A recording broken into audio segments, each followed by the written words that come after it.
New York hardcore will never die. Like a Bronx cockroach. It will outlive everything.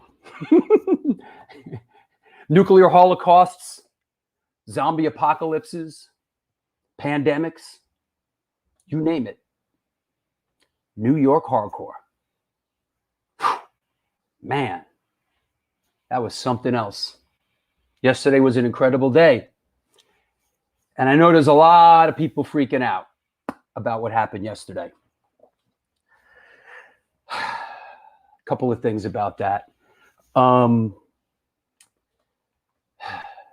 me look at the chat room here. And by the way, welcome everyone. This is the New York Hardcore Chronicles Live, and we are sponsored by New York Hardcore Comics, The Organic Grill, who supplied some great food yesterday in the park, The Texas Silver Rush, Chain Reaction Records and Skateboards, Your Core Hardcore fan page, DTFM Vinyl, Distro, and the Gutierrez brothers, Chacho's Tacos. That said, what's happening out there? Yeah, Skinny Hoya, you know, I can't keep up with everything that's happening in the chat room, but a couple of things, man, a couple of things. Crazy day yesterday. You know what? I feel like after yesterday, what's that movie with James Caan when Kathy Bates, he's in bed and Kathy Bates takes the sledgehammer and like smashes his feet? That's how I felt when I got home last. What movie is that? Come on. I know you. Hey, what's up? What's up, Danny? I'm flying to Arizona tomorrow, bro. Misery. That's it. Thank you. Misery. Man. I came home last night like James Caan in Misery. Good Lord.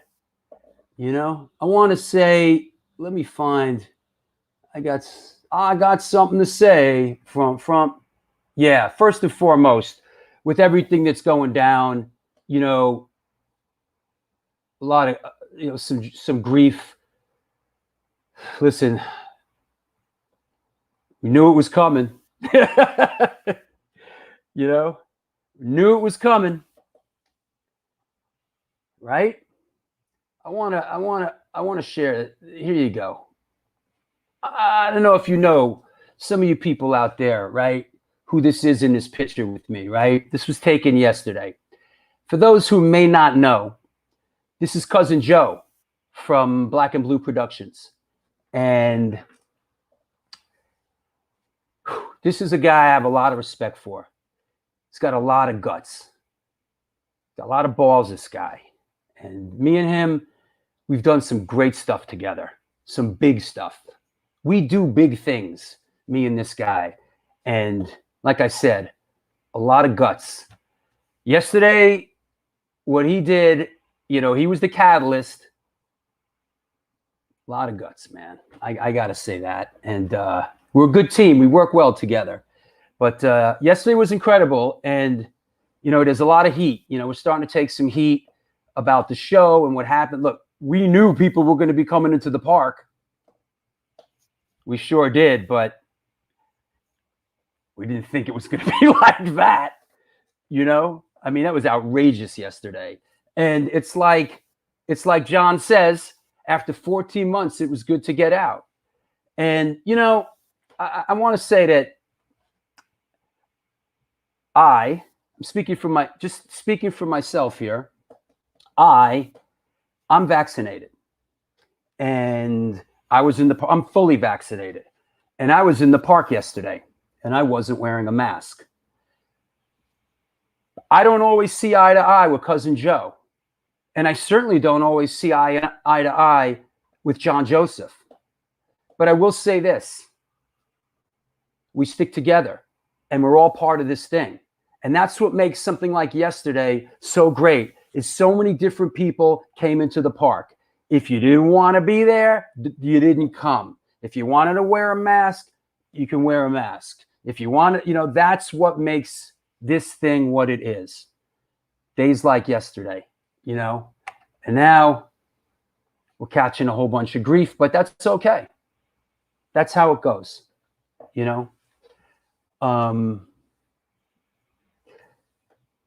And I stand by him, man. That's my dude right there. Yep. Think about the great stuff we've done. We did the Dr. No benefit and raised a whole bunch of money for Doc. We did the Ray B's tribute thing. We did the Jimmy G benefit with the Boss Tones. We've raised tens of thousands of dollars for charities and for people that are ill. So hold your horses there before you talk out the side of your neck. You know? Yep. That said, what's up with the Hardcore Shutterbug? What's up, man? What's up? I am still buzzing. I got to tell you, I got there before, I got there in the crack of dawn yesterday. We must have been there the crack of dawn. The crack of dawn. You were there in the crack of dawn. The crack of dawn. I was on a 4:13 train into the city, Jesus. and walked up to the park.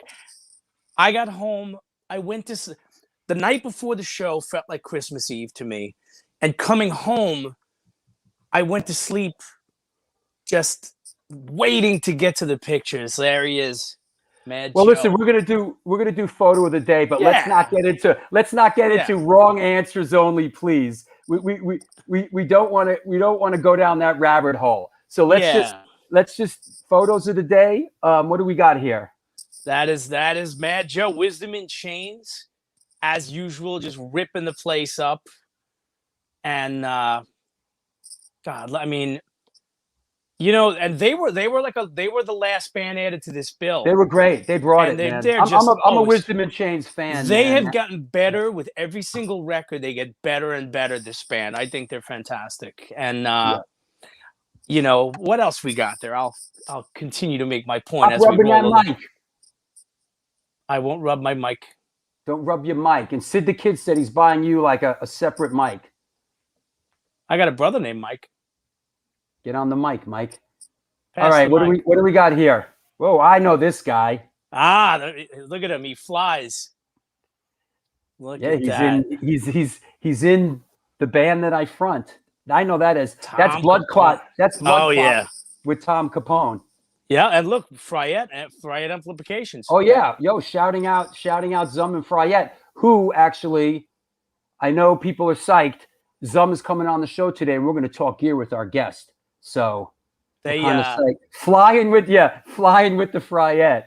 This is very true. Yeah, no, it's so funny. I can't wait for you to see the rest of the shots because Tom was on fire yesterday. Yeah, he was. Oh my God, I mean, hearing all the Blood Clot stuff live, which is great because we haven't gotten to hear a lot of that live yet. And I got to shout out Cosmo, brother. What's up, Cos? DJ Cos, what's up? Yeah. I'm sorry. That's all right. I'm sorry. It's Shout Out Sunday. That's right. Wait, here's another one. Yeah. Here's another one. And he's not coming on the show today because I'm pissed at him. No. Oh, there he is. There he is. Look at him. He's like a preacher there. Yeah, he's like, I got to tell you, man, it's this is Ratbone's natural habitat right here. Yep. Amongst his people. I told him, man, stay off the Facebook arguing with people. It's you can't do that. You can't be fighting with everybody on there about this whole situation. Yeah. I got a call today. Some media outlet just got in touch with me before the show, asked if I want to go on the record. Yeah, it got him kicked off Facebook. Rat got kicked off Facebook. Yeah, I straightened him out. What are you doing? Yep. I got to tell you. You know what? On a positive note. Race. What's up, Race? I got to shout out Race who did sound yesterday. He did a great job. Oh yeah, absolutely. Yep. And how about the Capturers, by the way, kicking things off? Raven's band. Is that Raven? Well, he's in the band. I don't know if it's his band, but here's the man right here, man. This dude brought it yesterday. I'm not mad at this guy at all. Damn. Ah, look at that. Freddie Madball brought it yesterday. Wow. Well, when does he not? I mean, but look how great is that? That picture makes me happy, you know. And yeah, listen, life is a comedy and a tragedy all at the same time, and that's what we're looking at here, you know. Oh my God, I got to tell you, the yesterday was just. Oh, here's one. Wait, I got one more that you sent me. One more. That's right. I wanted to send you like 50, but I would have gotten in trouble. Jimmy with the wig on. Right? I love it. I love it. I think somebody went home with that wig. Jimmy had a great time. Oh my God. You know what? That had to be great for Jimmy because the last time we did a show in the park was for his benefit. That's right. And he even said yesterday that if that was his last day, he would die happy, you know? And they just, oh my God, from the first song, they just killed it. Yep. And every band brought it. And I got to thank you and Cousin Joe and Mitz and everybody that just pulled together to make this whole thing possible. And it meant I drove home like buzzing. It meant so much to be there. It meant so much to volunteer in the morning and like to just watching the truck pull in with the stage to the last, you know, to Freddie saying goodnight. I mean, obviously we know there's some controversy, but that was a pretty historic show in hardcore history. This is the first. See? Yo, get some wireless earbuds. We got to take up. We're gonna have to take. Yeah, we're gonna have to get it to him and stick them in his ears. Are we gonna have a benefit show for my earbuds? Seriously, that's it. Well, hey, listen, you know what? I apologize for the earbuds. You'll get yours, bro. You're gonna get yours. Driving by, waving my fist, making them mad when I'm going like this. All right. What's that noise? Oh, it's Steven, 120 shows in. Listen, you know what I want to mention before you're out the door. I realize a day like yesterday, because we've been doing the show for a while and haven't been out in public yet at a show like this. I realized that a lot of kids watch this show at this point, and I want to address this real quick and say, I know there's a lot of kids out there. I appreciate you watching the show. Sometimes I use bad language and I say words that you're not supposed to say. Oops. Don't do what I do. Don't make the mistakes that I've made in this life. Don't use bad language, and be good to your parents and pay attention in school and listen to New York hardcore. But that said, here's a picture from yesterday, and I'm serious. Yo, a lot of kids, young kids, watch this show. I thought that was the new Juice Stone Hit Squad right there. Yeah, this is me and my crew. It's my posse with Velocity. Yep. So, that's awesome. Yep. That's so cool. You know what? You bring up one last thing I want to say is since doing the show and going out in the park yesterday, I had such an awesome time meeting people who came over and said hello and shook my hand, who I'd never met in person, but you see them every week on the show. And it was really awesome meeting everybody and just how happy it makes them to watch the show and happy it makes me to meet everybody. And I just thought it was great. This was the best. It was the best day. It was great. I raised my cup of coffee to you all. Hey, here you go. All right. Cheers, big ears. All right. I'll talk to you in a bit. Well, there you go. This is the New York Hardcore Chronicles Live, and we are sponsored by New York Hardcore Comics, The Organic Grill, Chain Reaction Records and Skateboards, Your Core Hardcore Fan Page, DTFM Vinyl Distro, Chacho's Tacos, and the Texas Silver Rush is a jewelry design firm and boutique store located in the birthplace of the Texas country music scene in Fredericksburg, Texas. They specialize in working with musicians in all music genres to design and create one-off pieces, as well as to style them for stage, album covers, promo photos, and social media exposure. Their client list includes Rock and Roll Hall of Famers Greg Rollet And stay tuned because his name is going to come up again very soon with our guest, Ringo Starr, and of course, Agnostic Front.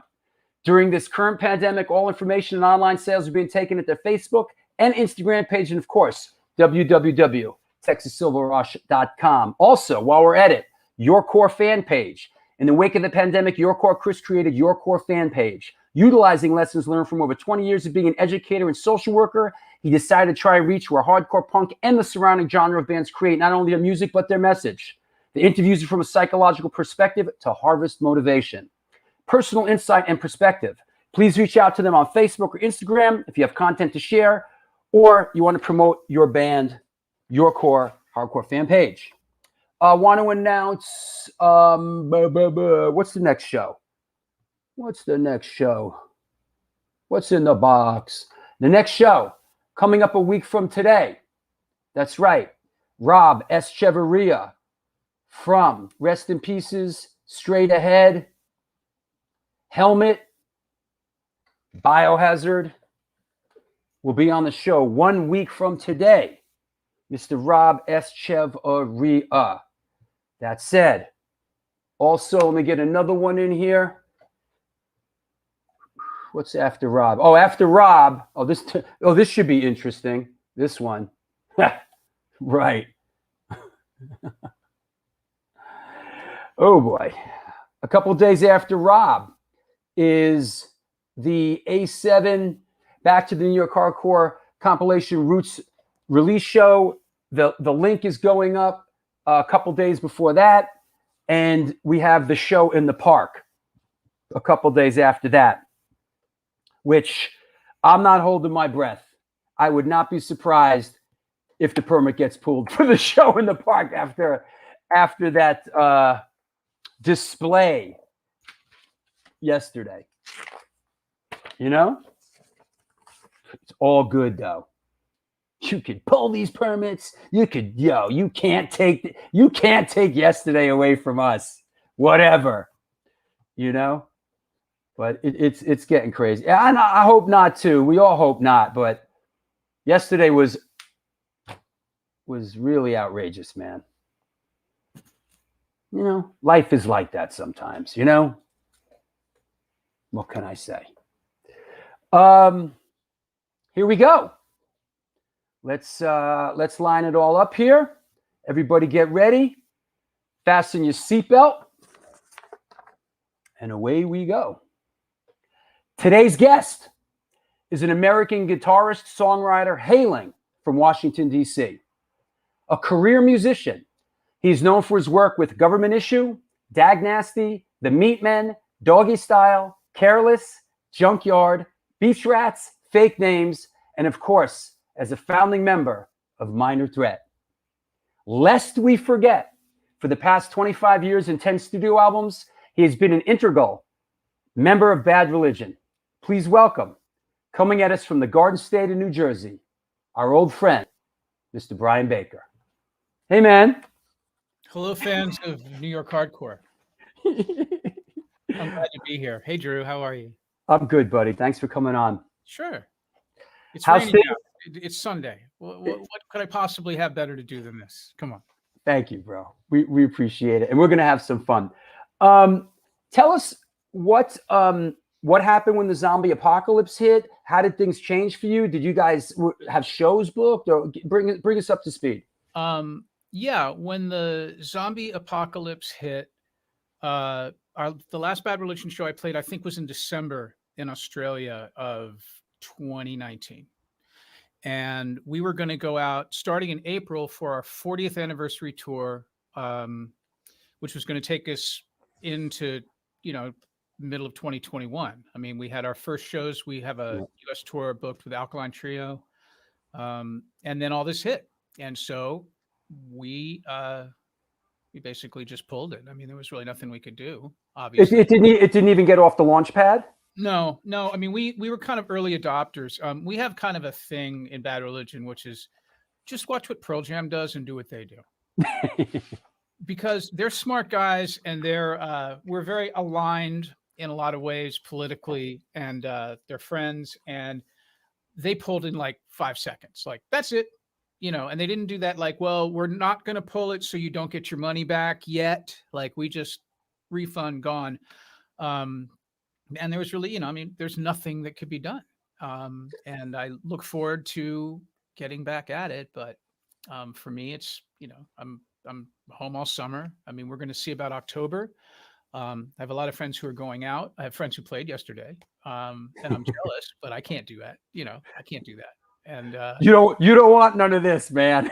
yeah, well, no, I just, I'm too old for that shit. But I like what you said in the pre-show, though, about tell us what you said about how when you saw that stuff. Well, I mean, it was so exciting because, I have this sense memory, and this is how I spent most of my life, either on that stage or, in the audience. So it was incredibly exciting. But, on the other hand, you've got the situation where you really shouldn't be doing that right now. But what is punk? You really shouldn't be doing that right now. I mean, me, I would not have gone. I'm vaccinated. I'm not comfortable yet, and that's also, it's everybody's choice. I mean, that's the main thing. Absolutely. But what was and I assume the whole thing heading out there was in support of Age of Unreason. Yeah, that's what it was. And also, we had a book come out last year, which is yes, right. Basically, the author, the first authorized biography, where we all talked to a really nice guy named Jim Ruland for hours and hours and hours and hours, and he kind of toured with us. And so we had this big anniversary year, and it's gone now. The 41st anniversary tour doesn't have quite the same zing, Yeah. And thank God it's the 21st century. We would have had a lot of problems with T-shirts stacked up, but right system now, so they don't really. I want to anywhere. I want to say that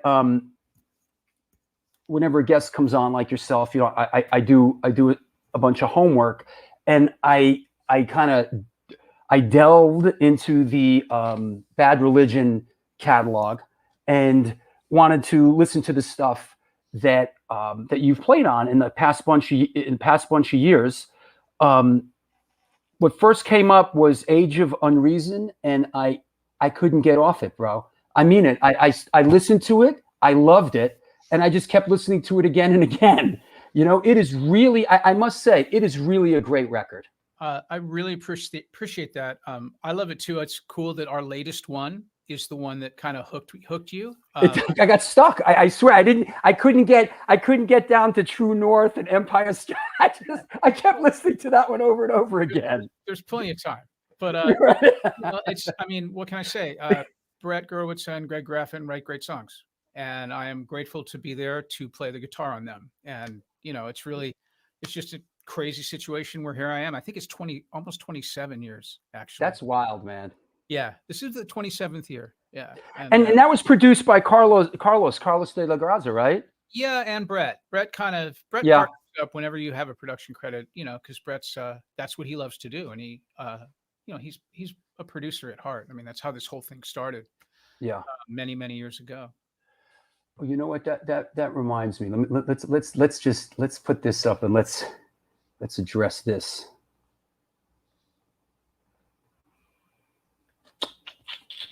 What is this? What are you guys, Lynyrd Skynyrd? Is this Lynyrd Skynyrd? How many guys are in the band these days? Well, the thing is that, well, first of all, this is a picture where I'm the only one who looks good. I like how you're separated from the guys. I don't know why this got out. We'll just use this one. Look at Mike, poor Mike. What happens here? Jay Bentley always looks good for the most part. Fucking handsome. He's a handsome guy. I won this one. Look, come on, look at that swagger. You're winning. The deal with Lynyrd Skynyrd here is that Brett is in the band. He doesn't tour. Right. He's like a Brian Wilson who's not damaged from drugs. I mean, that's the best way I can describe it. Like, he is running, pretty much the biggest independent label in the world. He can't tour. Yeah.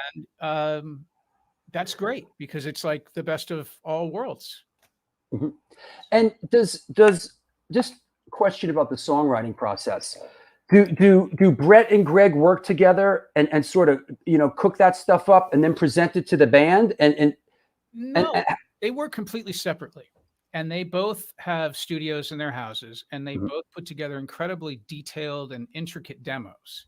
I see. And they'll each write for a record. Let's just say they'll each write 15 songs, and then you knock those 30 down to what the ones are going to be that make it.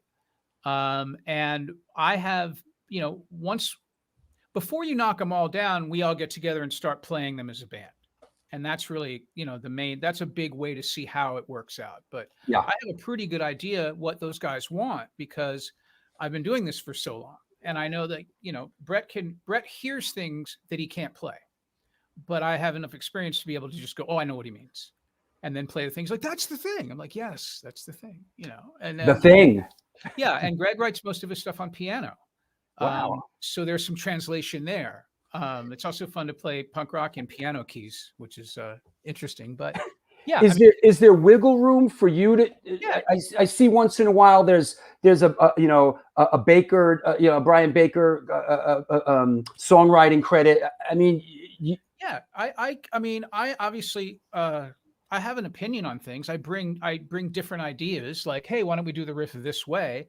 I mean, I don't really think that my contributes really count as really songwriting in a technical sense, in a publishing sense. But the reason I don't write songs for Bad Religion is that Brett and Greg are better at writing Bad Religion songs than I am. And there's really, you don't need it.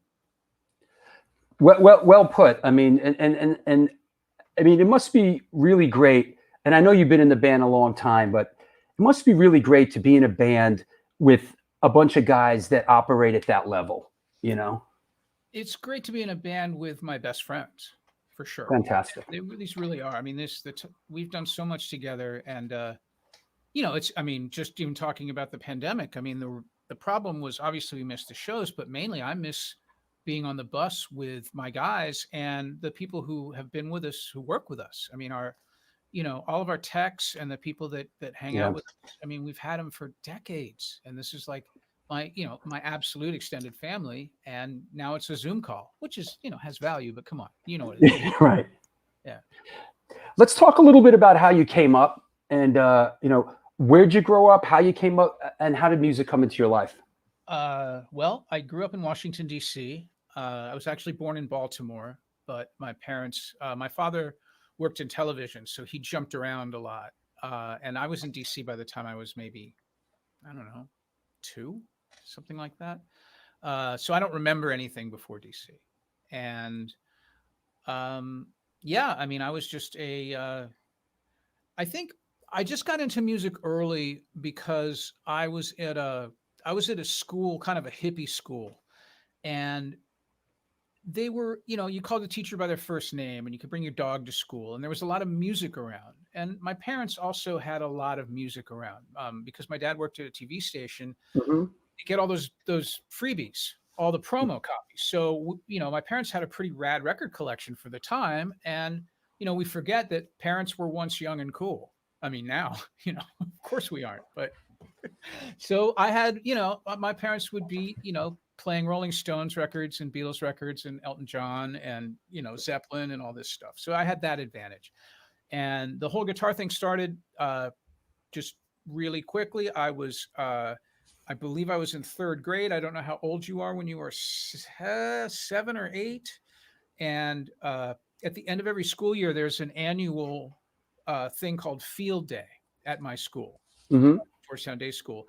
And Field Day was where you do like the one-legged race, and the parents come and, hide their beer in a blanket, and you're at a park, and you just kind of like celebrate the end of the year. They had a band, and it was a live band, and I don't remember much.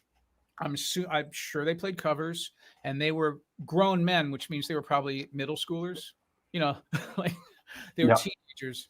And as soon as I saw them setting up on this stage, like just a low cement riser, I just sat there in front of them. Like I could not be moved. Every single thing. It was just like this tunnel vision. And I wouldn't go do the races, and I didn't go have the fried chicken. I didn't do anything. And I just sat there and watched them set up. I watched them sound check. I watched them play. And it was just like, from then on, it was like Bart Simpson. Can I get a guitar? Is that where Dave Mason says, is that where Dag Nasty Field Day came from? Yeah, it is. That's fantastic. Yeah, and so that's basically the story. You know, I'm bumming my parents out from June till Christmas, and a guitar appears, which apparently was rented in case I didn't like it. And my best friend at that time, Michael Hampton, got a guitar the same Christmas. And Michael Hampton, of course, figured into punk rock much later, as he was in SOA and Faith, and people who watch this, I'm sure, know who Michael Hampton is. And that's kind of what started it. That's fantastic.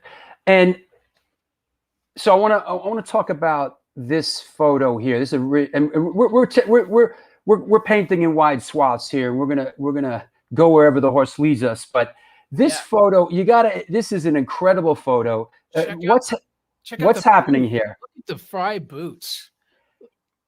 Where did I get those? Why don't I have those now? What's happening here is a very scared child is jamming on stage with Santana in Detroit at, I think it was Masonic. It wasn't Cobo Hall. It was the other arena, Masonic Temple, or, you know, call John Brannon. He can tell us because he was there, by the way.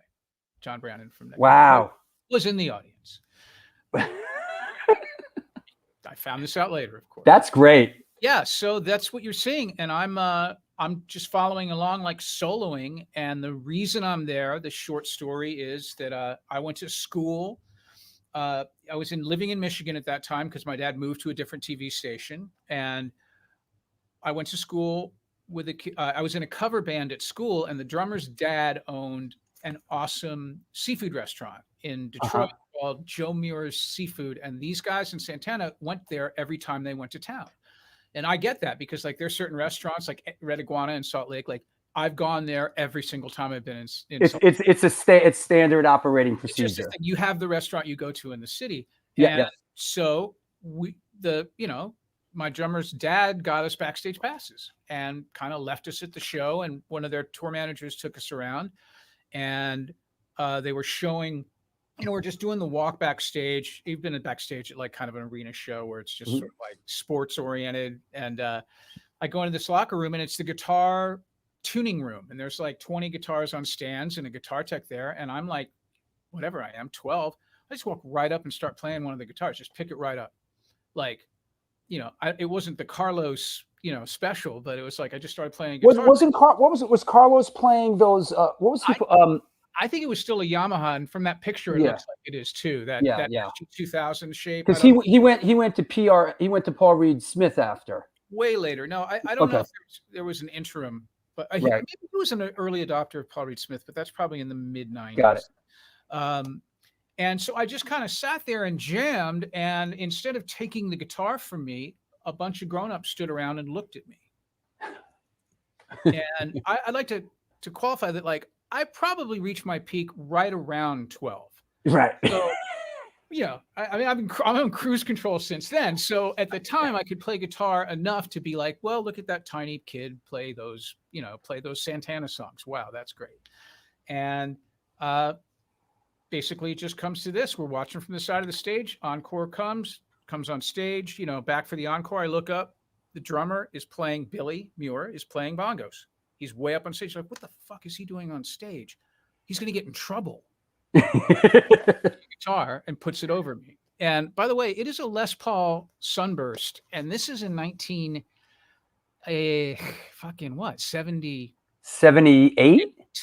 So that might have been an actual old Les Paul. That might have been, I mean, who knows? That's the only, I have two pictures of it. None of them are, you know, that must have weighed a couple pounds for a 12-year-old kid. Pounds, but if it was a 59, it's worth about $400,000 right now. So they let the kid have it.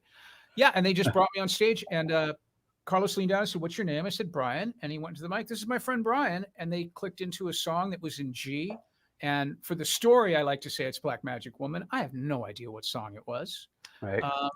And I just jammed with them for their encore. And then that was it. And somebody in the crowd figured out how to sell pictures to my parents. And that's why I had these pictures. Someone got in contact with my dad and was like, "I have these pictures of your son." I want to throw in that's our Greg Rollet connection from the Texas Silver Rush. That's him at keyboards. That looks like Dave Brown on with the afro facing us, and of course, it is Dave Brown. I didn't know who any of these people were, of course, at the time. Right, of course. I was a radio fan of Santana. Like I wasn't, super fan. Of course, I am now. It got me thinking. It got me thinking about Carlos, and I just remember, Carlos's rig, and I just Googled it, and it came up with this. I guess Carlos, that rig, that original boogie rig. Remember, he was like the first boogie guy, and. Yeah. And I came across this. This looks like it's like in the Rock and Roll Hall of Fame or something. But here's Carlos talking about like that legendary like rig of his, which was, I guess, a boogie head and a mesa bottom. Right. When the guitar tech brought me out there, he was carrying, I believe, to be whatever. I'm not a Mesa scholar, but I think it was a Mark III 112 combo, blonde with that kind of light basket weave grill. Put it right in front of the drum riser, plugged it in, and then plug my guitar into it. So that was cool too. An old, whatever Mesa combo you'd have in 1978. Whatever. Here's our last word on that. But there's the ad, Carlos with the Mesa Boogie combo. Look at that guitar. Maybe that's the one I held. Yeah, crazy. That's a great story. Thank you. Yeah. So things start rolling ahead, and 1980. You end up in Minor Threat playing bass. Give us a little set the table on that, will you? Sure. The DC punk scene in 1980 was really, really small. And I've said this is kind of this has sort of been my stock answer, but there's some truth to it, is that basically when Minor Threat formed, I might have been the only punk person who wasn't already in a band. Like I was just the last kid picked for softball, because that was it. It was the scene was just, everybody was doing it. And it's a good analogy. Yeah. And so basically, the guitar player Lyle went to my high school, and he was a couple of years older than I am. And the Teen Idols were going to break up so Ian could sing. And Lyle had gone punk before I did. So he was already in with the older guys, which are like Ian and Henry and, that crew. And so Lyle was going to play guitar in the new band with Ian and Jeff, and they were looking for a bass player. And Lyle just said, well, there's this kid at school who, this strapping young skinhead right here. God, look at that. I'm like, you know what I noticed? We made a comment about the fry boots. Yeah, is that your move? Is that your move? Like your teenage move there, like with the heel? Like it seems like every picture I see is sort of like that. Those are Converse, Drew. Those are right. Those are Converse. What are you talking about? But no, the Carlos picture in this one, it's the same sort of back on the heel. Oh, you mean the strut? Yeah, that's the same now. It's just how that's my thing. That's it. It just happens, but and that's how the Minor Threat thing happened. I went to the right high school, and when the first practice, I picked up the bass. I didn't have a bass, and I had Ian's bass from Teen Idols, and only had 3 strings on it. And I started playing chords, and Ian was like, "Well, you could play 1 string at a time. That's kind of that's a standard thing we do with the bass." I was like, "Yes, sir. Sorry." So you didn't know Ian or Jeff before you. I knew them from afar. As like you remember being really young in the scene, and you'd see these guys who would who had been there longer than you. I'm sure it's like, what was the first time you saw Stigma? You know what I mean? Like, these are guys who are like already legends, even though our scene's only got 100 people in it, and I'm intimidated by them because obviously I'm tiny, and these guys are, I'm 15 and Ian's 18. Jeff, it's just that was a lot back then. That age differential, especially in punk rock, is huge. Yeah. I was just I was intimidated, but also like stoked they wanted to be friends. And Vinny Stigma was like old back then, so it's he earned it. Yeah. So Minor Threat gets rolling, and you do the first go around the merry-go-round, and you put out the first 2 7-inches. And then you guys split for a minute. And, I just want to say that the Minor Threat recordings hold up very well. Why is that? The drummer's great. and that's, you know, I mean, that's a huge one. Lyle was a great guitar player. We just got lucky. I mean, everything was just lucky. We found a man who was interested in recording, this Don Zantera, who was recording bands in his basement. And so it was just all of this lightning in a bottle shit. Like, we didn't know that what we were doing, but we were doing it. this is what we got, which I'm pretty happy about. You know, as you look around the spread, I'm not bumming out. It's totally fine with me that that's out. So, yeah, we broke up because Lyle went to college. But one last thing on the recording, it's just, you know, you play kind of stuff from that era. I go back once in a while and let me go back and it's sort of like, yeah, that hasn't aged well. But the Minor Threat stuff still punches, and really it really has stood the test of time. It just sounds great. Yeah, well, I thank you very much. And I really, you know, I'm not just being self-effacing all the time. It's like, it's really because of those other guys. I mean, I played bass, but Lyle's guitar stand, Lyle had a real Marshall head and a real Marshall cabinet, which in the hardcore scene then in 1981 is like, what the fuck is it? No one had that shit. And everyone borrowed it. I mean, all the shows from 930 Club and all the videos you see of other bands are all using Lyle's amp. Yeah, and I agree with you on the drummer thing. I mean, case in point, Topper Heaton, you know, who's like one of my, you know, Topper Heaton, you know, I could go on.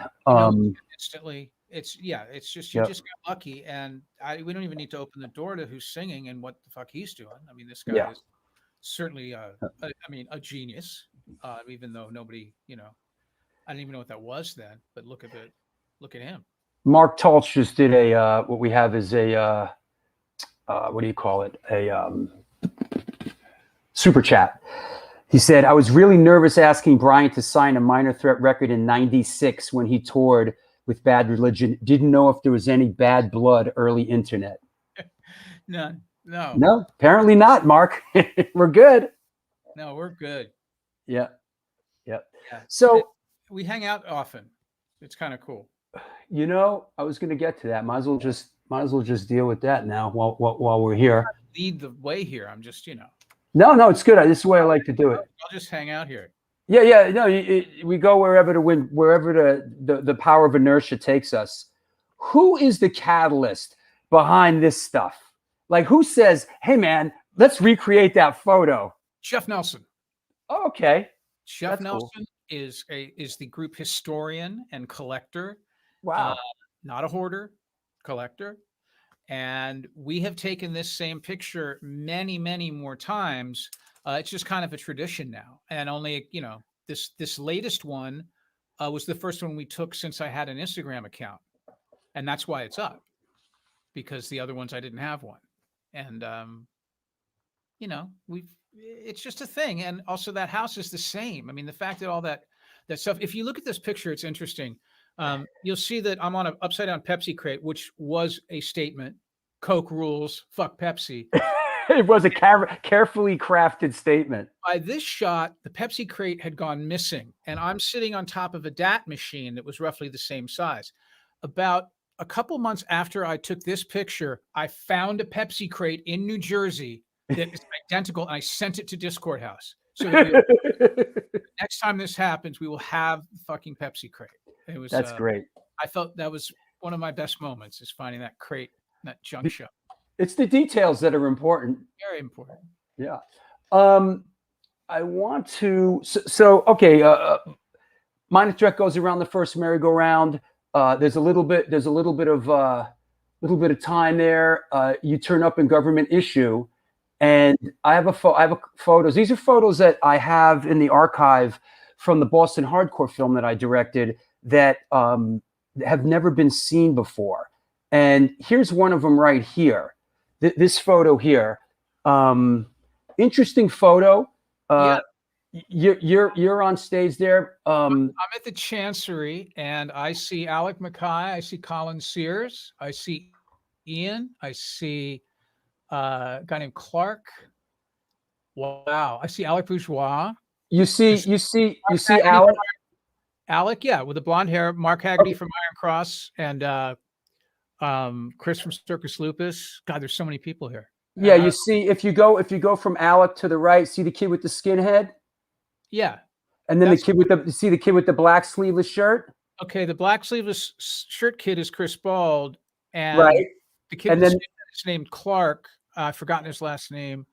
and then the kid with the black shirt next to him, Yeah, that's me, you? me. Yeah. Okay, well, you're snuggling up with Al Bourgeois, which is pretty cool. And then choke from Slapshot. Oh, So that's Chuck. yeah, that's choke with the old Boston Yeah, of sleeve course. cap on, right? And I Yeah. see Mark Haggerty. Yeah, Yeah, that's Chris Thompson next to him, and then that's Jamie to Mark's. that's right. That's right. That is right. And that's Billy McKenzie in front of the guy with the PIL shirt, who is just a important part of our early scene, even though he wasn't a musician. And then in front of you, of course, singing is John. Yeah. John, yeah. Yeah. Rest in peace, John. Yeah, for sure. And that's Yeah. a pretty badass rig. Look what I'm playing out of. Yeah, I noticed that. It's like a Marshall combo, and it's on top of something else. It's a 50-watt combo. I think it's not mine. I'm playing a 71, 72 Les Paul Deluxe that had been Ace Frehleyized. That was my first real electric guitar. And chaos ensues. Look at this. Look at pushing each other. There's a couple making out up top. This is early hardcore, people. Yeah, and this, we came down from Boston. It was this show right here. It was Iron Cross SSD control and government issue at the Chancery. Right. Yeah, and it was a great trip. Is that when I met you? What's that? Did I meet you then? Yeah. Okay, because it's we were when we were talking about it before. I was trying to think of, because we were mentioning at that time we were playing pool, but I think it was before. Well, that was years later. That was at the old. That's it. I got one more from that show. I just, being that these have never been seen before, there's an inherent value in that. Here's another one from that show. You remember the lights hanging from the Chancery? Yeah. Okay, you got Eric L now.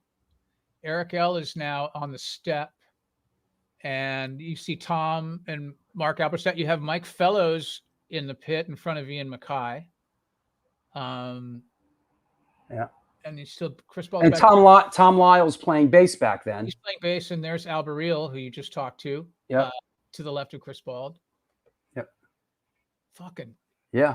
How tiny these scenes were. I mean, think about this. It's like we've got the whole DC and Boston scene in a like a brew. They didn't have brew pubs, just like an Irish bar that held that picture. Like, there's really not much more of it. Like, you just walk out. It's just so nuts how. And what's her name? Cynthia Connolly put out that book, and there's a similar picture in that book.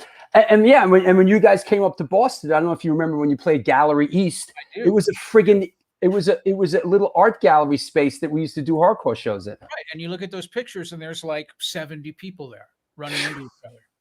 It's great. It was really cold. I remember that. The stage was like ad hoc. Like, is this gonna work? Yeah. It was just that we put the stage together on milk crates, you know? Yeah, that was the ad hoc part when you're, I've stood on a few stages since, and I'm gonna say that was it's a far cry. It's a far cry from Pink Pop, you know. You're playing bass at that point, so you've got an SVT or something. So I mean, there's a lot of weight there. Just kids, don't use milk crates to hold up your stage. Well, here's our friend Jamie Sharappa from SSD Control. Hi, Jamie. Fun Times, Boston, DC Love Fest. Yeah, we were going out hard for a while. It was good. Yeah, well, Minor Threat played with SSD Control a bunch of times, and I saw you guys. I mean, whether it was you guys in Boston or down there, or New York, a crazy show at Irving Plaza. Yeah, we just hit it off. Those guys were cool, and they had their own scene. I've talked about it before, but it's like they kind of just showed up. My recollection is that they'd come down for a show. Might have been, Jamie could probably tell you. For some reason, I think it might have been Woodlawn High School. I'm not sure. But yeah, that's right. That's right. And that's when we met them, and they, Al had driven his van down, and there were like, I don't know, 10, 12 people in it, and they all looked really hard, and they had they were all a lot of shaved heads and a lot of straight edge stuff. But they weren't like militarized straight edge. They were just, I was like, fuck, this is a whole new group of people we've never met who are in this different city. And it was just, that was like finding your own people. It's like, oh my God, there's other ones. That's what early touring was like. And so those guys were cool. And we just all became friends really quick and started playing, going back and forth because of it. Yeah, one thing I remember, am I remembering? Sometimes your memory is sort of. One thing I remember about seeing Minor Threat. I saw Minor Threat play a bunch of times. I seem to remember. I wonder if it's reality. Is that you guys would come out and be like, "Yo, turn the lights on," like turn the white lights on, and this ain't a light show. And I whether you did it or not, I've always carried it with me, and I always thought. Yeah. I don't know if it was every show. I know it started happening, and that was Ian, and it makes complete sense. Yeah. That's perfect, because what do you need a light show for? And also, it's a lot easier to see, kind of police what's going on too, because Yeah. you remember how violent that stuff was, and this is before, this people are learning to how they're expressing themselves. I mean, this is before people called things a pit. Yeah. This is just like 4 minutes after Pogo, so you kind of want to see if someone is being beaten, throttled. Yeah, turn the lights on, and this is what it is. Take a deep breath. Take it. Tighten up your belt. Blow your nose. Is everybody ready? I remember you guys used to do that. Is everybody ready? It was almost like you wait a couple. Okay, let's go. It was great. It's great. Let's move forward. You know what? Let's touch on this though. Let's touch on this real quick. When Minor Threat got back together and you were playing guitar, was that tell us about that experience. Now you get back together and you're on guitar. We get back together and I'm on guitar. The reason why I'm on guitar, I think there's a couple.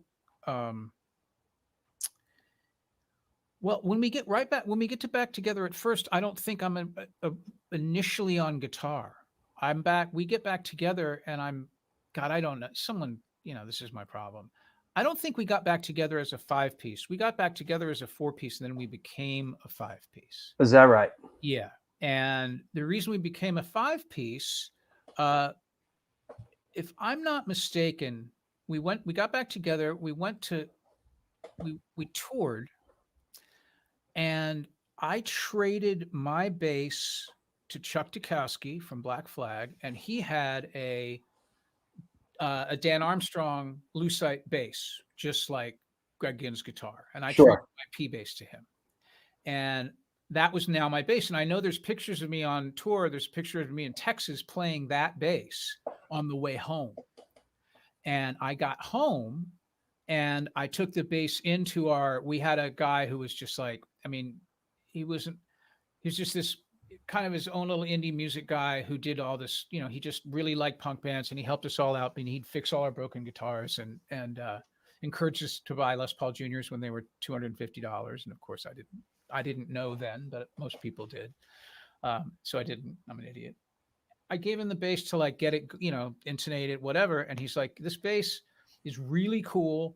It won't intonate because basically this bridge has no adjustability and the frets are in the wrong place. And I go, okay, well, I'd rather have that black SG. So I traded the bass for an SG. So I didn't have a bass. And so I kind of was like, well, I don't have a bass anymore. So I want to play guitar. It was something that dumb and that situation. It was like, I'd rather play guitar and the bass is gone. And, well, what can I do? I don't have a choice here. And I had, and it was kind of, I had recruited, the timeline is sketchy, but it's entertaining nevertheless. Yeah, that's the thing. I found Steve Hanskin, who is good friends with a very good friend of mine. And Steve was a really great musician and knew how to play all the Minor Threat songs. And I knew this, this is back when you'd go like hang out at people's houses, like after school or whatever. And I was like, okay, I think that's what it was. Is like, I don't have a bass anymore. I have this guitar and I have a bass player. If you'd like to check him out. And there's no stakes here. Nobody's thinking about legendary hardcore anything. About, I'm playing shows. And so I guess that was cool because Steve was in the band. And then I started playing guitar. And that picture there is, I think, from our first tour as a 5-piece. And I think that was taken in California. I could be wrong, but I recognize when those shirts were out. Question from Lenny. Do you still have that guitar? The one that's in the photo, no. What's that, a Sunburst? Sunburst? It's a really bright red cherry Sunburst Deluxe that had been cut and has DiMarzio Super Distortions in it. Yeah. That just went the way of so many of my guitars, just like Right. rant, trade, Sure. Again, nothing was precious. Wait a second. Minor Threat had T-shirts? I don't remember this. Well, Jeff made T-shirts for us. Like we hadn't really figured out the point, right? So we made 4 of them. We made 5 of them for the guys. Probably 12. I don't know. They were like gifts. Because Jeff is an artist and he wanted to get a printing press going in the garage, and Right. So That's great. Yeah, I don't have that shirt anymore, but yeah, we weren't. I don't believe we were selling them. And then Just the a quick stance became more clear later on. A quick shot for our people out there. This is Minor Threat as a 5-piece. Those glasses are cool now. Listen, those glasses are cool. I see young ladies on Instagram wearing those glasses and influencing people. I was wearing those at the same time. It was not wrong. Guys like us as teenagers who had to wear glasses, bro. It was this. You had your choice of those or the Buddy Hollies, pretty much. Yeah. I mean, you had to it was a tough time for glasses guys. It was. It was. Yeah, for sure. Okay, cool. Let's let me shout out some sponsors and get that out of the way, and then let's come back. Let's talk a little bit of Junkyard and let's get into some gear talk. I'll see you in a minute. Okay. All right. Well, there you go. Our guest today. This is the New York Hardcore Chronicles Live, and our guest today is Brian Baker from Bad Religion, Minor Threat, Dag Nasty, so on and so forth. New York Hardcore Comics opened back in 2013 when lifelong friends Debo DePro and Lee Fairley combined their collections and obsessions for comic books, punk rock, toys, statues, magic, the gathering, and all things horror. The store is located at 117 Main Street in Dobbs Ferry, New York. If you want to support them during this pandemic, please contact them via email at newyorkhardcorecomics@gmail.com. Also, DTFM Vinyl Distro is a record store that specializes in underground music, punk, ska, hardcore, and metal, and more. Located in the heart of Fargo, North Dakota's industrial district, shop in person or online at www.dtfmvinyldistro.com, where the motto is death to false metal. One more for the road. Oh, got to shout out Vlad at Organic Grill. He brought food down to the Tompkins Square Park show yesterday. It was great. Organic Grill is a vegan restaurant located in the East Village of New York City at 123 First Avenue, featured in New York Magazine, New York Times, and Veg News. The dishes have won numerous awards, including Best Veggie Burger. They make their own cheeses, sausages, and burger patties, and every dish on the menu can be made gluten-free. For all you gluten-free motherfuckers. This year, they're celebrating their 20th anniversary, and they're all about having a great time while enjoying amazing, clean food. After 3 months of being closed, they're now open for deliveries. Get in touch with them, order some great food at www.theorganicgrill.com. That said, I want to announce 2 shows, 2 brand new shows. Brand new, just for you. Wednesday, May 19th, coming at us from the Dropkick Murphys and the Bruisers. Al Barr's coming on the show. This should be a little more. How about some Boston? You want some Boston in you? Want some Boston in you? Well, here it comes. And then they said it couldn't happen here on Sunday, June 6th. Mr. John Zazula from Megaforce Records. He has a book out. Johnny Z is coming on the show. Talk about early Metallica days and Anthrax and all that Megaforce stuff. And Johnny also goes, we'll be able to talk to Johnny about Fillmore East and stuff like that. So I'm really looking forward to that. Yes, Johnny Z. Yep. That said. So what else do I need to mention to you?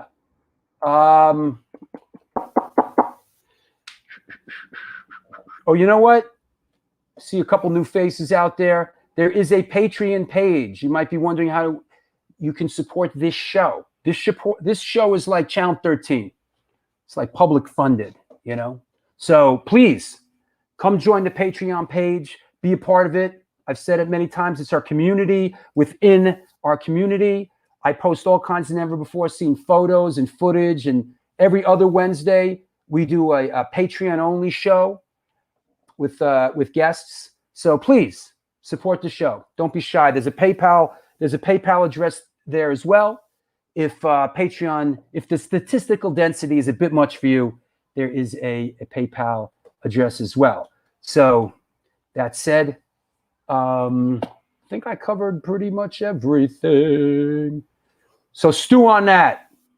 Let's bring our guest back, Mr. Brian Baker. Hey, man. Stew on that. Stew on that. Let's talk about this. Where is it? You know what? We're skipping over a couple things. I know, everyone. Oh, you got to talk to him about the Meat Man. You got to talk to him about Doggy Style. True, there's too much to talk about. There's too much. You don't have enough.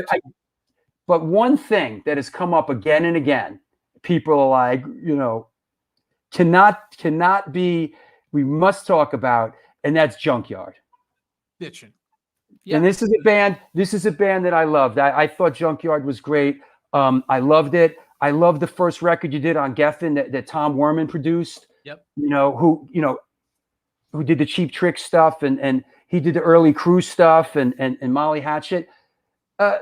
Set the table for Junkyard, how that came around and what that first major label experience was like. Sure. So I'm in Dag Nasty and I'm living in Hollywood, and this is after we toured Field Day for a while, and we were like, Peter was not really living in LA like he was, and then I think he went back to DC. We were kind of on a not a hiatus, because that means we'd agreed to not do something, but we just were kind of just not doing anything right then. And to be quite honest, the reception of Field Day was not exactly the same as Can I Say, to put it nicely. Mm-hmm. And so when I, with my long blonde hair, went across the street from my apartment to a 7-Eleven and ran into Chris Gates from the Big Boys from Texas, I've known since 1981. Sure. I didn't know that he lived in Los Angeles. I didn't know what the fuck he was doing. He was, he was dressed like that, and he's like, "What the fuck?" And I'm like, "What the fuck, Chris? What are you doing?" He's like, "Well, I'm in this band called Junkyard, and we're on Geffen. It's so weird running into you because we need a guitar player." It's literally like that. I'm like holding a big go. I'm like, "Okay, that sounds great. I would love to do that." And I mean that was exactly how that was the tryout basically. But it was a little, I had to go. I went and played. I learned what kind of music they played. I really liked it because it's awesome. And they were like, to people who are uninitiated, first of all, you should go listen to both the first and the second record. They're great. It's kind of like Motorhead meets Skynyrd. It's not, we weren't a hair metal band. We didn't play the Strip. We played with bands on the sort of the east side of Hollywood. And you were like, we always thought of you on this end. You were sort of like, over here we had Circus of Power. Exactly. On the West Coast, Junkyard. They were like kindred spirits. We played with like the Hangmen and the Blasters, and a lot of, it wasn't really a metal thing. I mean, I think maybe one of the first shows I played, we opened for Jane's Addiction somewhere. Nice.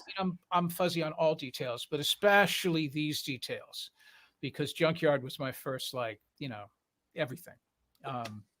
And it was just, things progressed. I mean, I went and we were making a record very quickly. I think that they were in pre-production with their other guitar player, and Tom Werman, who produced the record, was like, "Look, we're going to have to get another guitar player in here." And so I kind of hit right like that day almost. And so I went, and there we go. And I think I got to say that, Dave, the singer, had a pretty unique voice. He really had a different sounding, he had a nice voice. And, after this first record, you did the second record with our friend who's been on the show, Ed Stasium, producing Sixes, Sevens, and Nines, which was a great record as well. Any memories working with Ed? Well, yeah, because Ed did a Dag Nasty remix for us. He did. That's how I met Ed Stasium. He did there's a song, a 12-inch called Trouble Is, green vinyl, that was on Giant, and Ed did that remix, and that's when I first met him. And so when we were talking about producers for the second record, and Ed's name came up, I'm like, I love Ed Stasium. We should get Ed Stasium. And the way the music industry works is that someone probably went, I like Ed Stasium. Yeah, I mean, just some intern is like, I'm going to tell them. It could have also been someone who knew what they were doing who suggested Ed besides me, but he did. And he's still an awesome dude. I see him from time to time. Yeah. Great producer. And that record sounds great. I mean, I just wish we had written better songs, but we didn't because we were on drugs and drunk. Hey. Oh, well. Oh, that's happened. You too? Sorry. I'm too busy drinking. Oh, the second record? Really? You too? Yeah. So. All right. So, you know what let's have some fun. Let's bring on Sid and let's do album of the week together. Okay. Cool. What's up, Sid? What's up, guys? What happened? You shaved your mohawk off? What'd you do, bro? Hey, the Tim Armstrong look wasn't happening, man. It's gone. It's gotta go. You know what? I like this look. This is okay, man. Hey, you're too old. Come on, you're a 50-year-old guy with a mohawk. Come on. Hey, some people could do it, some people can't. But now I'm a skinhead by circumstance. Yeah, Waddy. Waddy still looks cool. See, but Waddy could get away with it though. Yeah, right. He's fucking Waddy. That's exactly. Okay, Sid. I like. Are you ready for album of the week?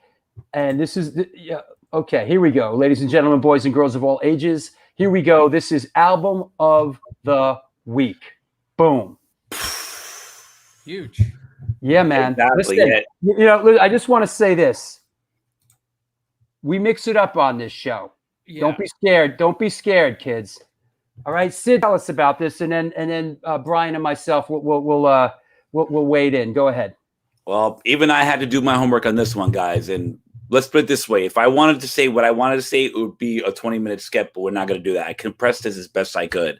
I mean, basically, this is a very unique one to cover. But hey, after watching another interview that Brian did, that I saw on the internet, I was like, you know what? Let me take a stab at this one. And this is the Beatles' 7th studio album, which is entitled Revolver. This was recorded at EMI Studios in London from April 6th to June 21st, 1966.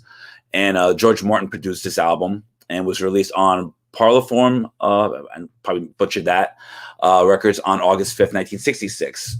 This was the last recording project the band did, before retiring as doing live stuff. And it did mark a progression of the band's progression and creativity when it came to the readiness to experiment in the recording studio. The album's diverse sounds, and you can obviously hear it, or little live bits here and there. And, you can hear the loops and backwards of recordings on the psychedelic Tomorrow Never Knows, and, even on classical tunes such as Eleanor Rigby, and even some Indian influenced music on the backing of Love You Too. And, Ian McDonald later described this album, as a second pop revolution, one which galvanizing their existence, or existing rivals, as inspiring many new ones, and left a lot of stuff behind from what they did prior. This thing topped, Billboard for quite a bit, with songs like Yellow Submarine, and I said before, Eleanor Rigby, the cover itself is very iconic itself. It just, it grabs your attention. I believe Klaus Vormann did the artwork for this, and even in 1967, won the Grammy Award for Best Album Cover. And, wow, Sid, you're blowing me away today, man. Hey, but the album, just overall, the album itself, it just involved such 1960s counterculture, inspiring the development of pop music into subgenres such as psychedelic rock, electronica, progressive rock, and even world music as we know it today. Yeah, this is an incredibly important record, and that you did a good job, Sid, especially with the Klaus Vormann grab. I like that. Yeah, me too. Because he's an incredible artist, and Eagle Away, kids. This record was my gateway drug. This is the record that I learned to play guitar with. This is Taxman. I learned to play Taxman. It opened this whole new door of single note stuff. This is the record that has She Said, She Said on it. I mean, it's just so pivotal. And it, I didn't really understand like sociologically why it was important or any of, what it would lead to, because I was a child. I mean, I heard it probably in, how old are you? 10? Fuck, how old am I? 74, 75? So it was just another of my parents' Beatles records, but this is the one that really made me want to be, George Harrison. And then I found out that I have the same birthday as George Harrison. Is that right? Yes, I do. And I never met him, but I'm sure we would have been cool. Yeah. He seems like a nice dude. Yeah. And, I just want to say, arguably the greatest Beatles album. I mean, Sgt. Pepper, is lauded as an absolute masterpiece, but there is a contingent that really feel like that Revolver is really I love the Beatles. They're all great, but Rubber Soul and Revolver are the two, right? Not Sgt. Pepper. It's right. Just, and if you listen to both of those, you see you see where they're going. So I'm right with you, Dr. Yeah, this one is like a real launch pad, man, and I went back and I was listening to this today as in between the new Bad Religion record. I was looking and I went to Wikipedia and I was looking at the songs and who's who, and I thought, wow, this is like really this is like George Harrison's really coming out party, Taxman, Love You Too, I Want to Tell You. I'm like, this is, and then I kind of took a second look and okay, yeah, Ringo, Yellow Submarine. All right. And then I said, well, boy, McCartney, and then I looked at McCartney, I was like, oh shit, Eleanor Rigby, Here, There, and Everywhere, Good Day, Sunshine, Gotta Get You Into My Life. Crazy. And I'm like, wow, all right, Lennon. And it's like, I'm Only Sleeping, She Said, She Said, and Your Bird Could Sing, Dr. Robert, and my favorite track on the album, Tomorrow Never Knows. I love that track. This is a serious record, and this is when George started playing in SG for you guitar fans, and that was cool as hell for me to see him off the Rickenbacker with that SG and some of those pictures of the little great quote, Pasquale. Revolver is the Beatles out of step. I can tell you to never compare yourself to the Beatles at all, ever. You don't go there ever. It's not allowed. You can't cover the Beatles. You cannot say the word Beatles in the same, and any band that you've ever been in. That's just not allowed, and over here at least. So that is great, Sid. I must say you did a really, really fantastic job. Thank you. There was one thing I actually did forget to mention, if I'm not mistaken. Just around the time this record came out, John Lennon was quoted saying that we're bigger than Jesus. There's a whole story to that, and that was a little the media, and that was Danny Fields. I got misunderstood. It was misconstrued, and now it's all this. We're not bigger, better than anyone. Yeah, I think it might have been from earlier than Revolver, but. Whatever. All right, Sid. We'll talk to you soon, man. Oh wait, I don't get much. It's Shout Out Sunday. Come on now. Go ahead. All right, fuckwad. Go ahead. Hey, be nice. As your dad says, wait. You want me to do the Arnie Stone imitation? You're a little rough on your guys. Over there. A little rough on your guys. You better ease up a little. Go ahead, Sid. I'm sorry. All right, no worries. Well, hey, it is Shout Out Sunday. I wanted to give a humongous shout out to Carlos from The Take. Him and his girlfriend Brooke just had a baby yesterday. Klaus, happy birthday, Klaus. It's your day too, and I'm just so proud of those guys. And that's all I really got to say. And also to Brian, thank you for all the music you've done over the years. One of the first bands besides New York hardcore, very first DC band I heard that my cousin brought home, let me listen to, was the first Minor Threat 7-inch. Awesome. Then State of Alert, and it just kind of rolled on from there. And it's progression, and we're all still here doing what we love. And thank you very much, Brian. Hey, it's totally my pleasure. I'm so grateful to have been involved in any of this shit, and I'm glad that it helped you out. I am looking forward to some new Beat Traps material. I'll just say that right now. It's gonna be the record's done. Oh, I can't wait. I can't wait. Can't wait. Yeah, I got all kinds of beach rat news actually. All righty, guys. Y'all We'll have a good show. I'm gonna go do Thank you, my Sid. thing. Y'all have a See good ya. day. All right. Hey, before we bring our friend Zum on and talk a little gear, I have to put this little, if nothing else, at least from your days in Junkyard, you got your own trading card, right? For sure. And I have about 1,000 in the garage if anybody wants one. Is that right? I bought like a case of them on eBay, like in probably, I don't know, 93. So there we go. That's one. I had two. I'd like to be clear. I had two, and then there was the group one. So this is one of two solo shots. And did that exist on eBay, like number 7 whatever Brian Baker card, and you just bought two? No, because it's all the Junkyard cards. It was like, we've got this trash that we found in a dumpster. Here's 1,000 Junkyard cards, $10. And I was like, okay, I could have bought Danger too, or Faster Pussycat. Go figure. Yeah, any of the other co-conspirators. Oh god, no, I stuck with the Junkyard. It's good. That's awesome. Yeah, that's great. Hey, let's bring our friend Neil Zum Otsberg on, and let's talk a little bit about gear. Hey Zum. Hey, Zum. Great to see you guys. Great to see you, man. How are you? Great. Hardcore lives, man. Oh God, believe me. Yes,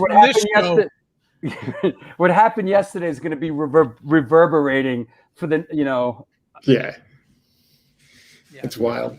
Yeah.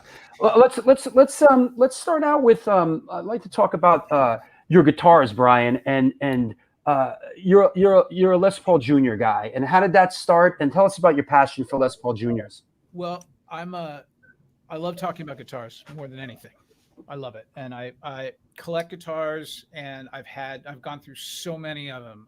Initially, I was a Les Paul guy, and I still am. I mean, I still play, conventional Les Pauls on stage, what you would think of as a standard, that particular inlay situation and pickup. But the Junior thing started in Bad Religion in 2012. We got Mike Dimkich, who joined the band, and Mike had been playing in the Cult for many, many years. And Mike walked in with a 59 Junior reissue, and he had like an old Marshall head. And this is what he managed to get out of the Cult storage, and I'm like, it just, what are you going to do with that? We're a punk band. What do you get this noisemaker for? Like, you want to borrow one of my real guitars? And that guy taught me and schooled me really hard. His guitar sounded unbelievable. And it took maybe a month before I bought my first historic reissue Junior. And the reason is the P90 is just 3D. The clarity is insane. It can get this incredible dirt. The thing about the buzz that kept me out of it is my friend Mike goes like this. He goes, if you don't want the guitar to buzz, turn the volume knob down. Wait, so I stopped playing a chord and I just knocked the volume off and it's not buzzing anymore. Like, duh. Like, it's called working the volume knob, and that's what a P90 needs you to do. And you can get so many tones just with a volume knob. And so I was just completely hooked because I'd solved the buzz problem. And also, Juniors clean up way better than a humbucker. And at the time, always, for the most part, my clean channel has been a knob. My clean channel is turning the volume knob down. When you do it with a Junior, there's this incredible clarity and brilliance that you don't get with a humbucking guitar. And from then on, I was hooked, and I worked my way up through some more reissues, and then I started to buy real ones. And now I'm full because I have enough of them, and now they're prohibitively expensive. But they're just insane. Zum, any perspective on? Don't you have a Junior in our storage room somewhere?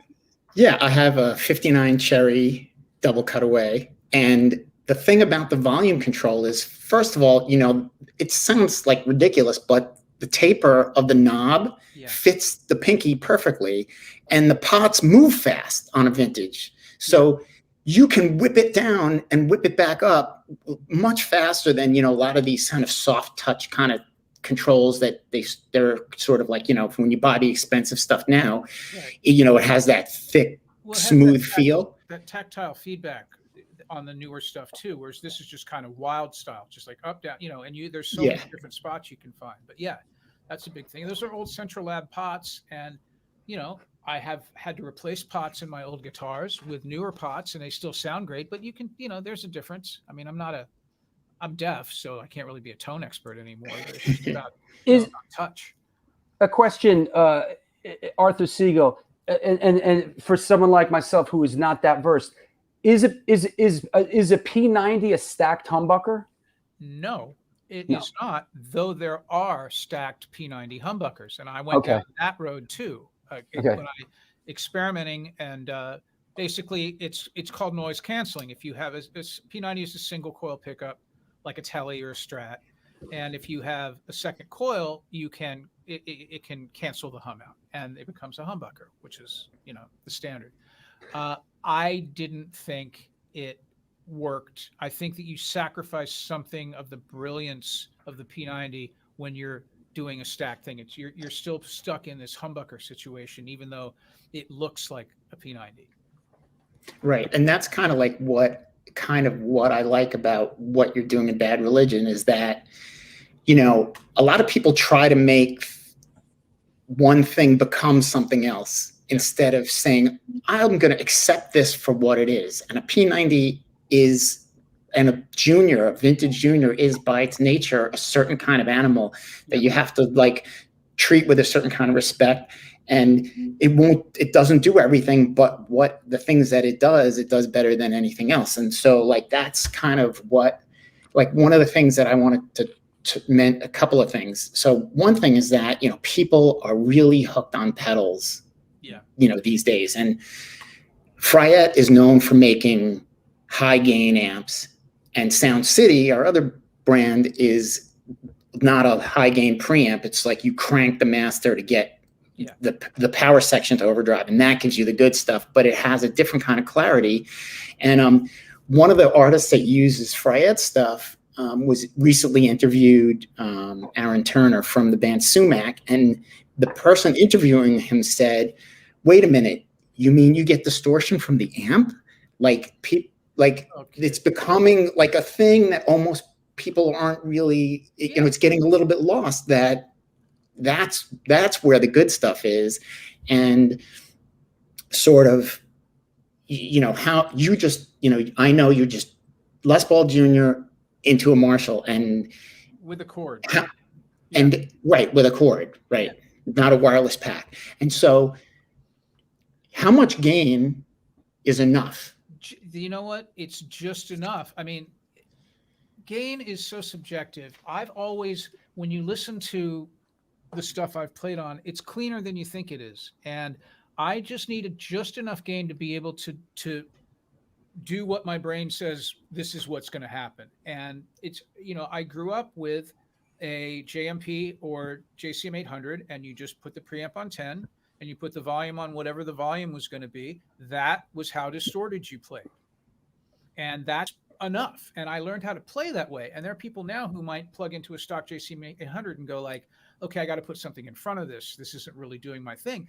But I've just learned to play that way. And it's affected the way I strum. It affects the way I attack. My attack is based on that. So it's perfectly fine for me.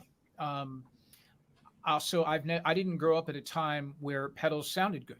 And they do sound good now. But what did I have? I had like an MXR Distortion Plus, Tube Screamer. And by the way, sorry, Tube Screamers sound like shit. And so do MXR Distortion Pluses. And I know because I had them, and I had them right when they came out, and they weren't good, and I don't use them because of it. But now there are so many pedals that work great, and especially when you're recording digitally and all that. I mean, that's a whole different story. Yeah. Live. That's it.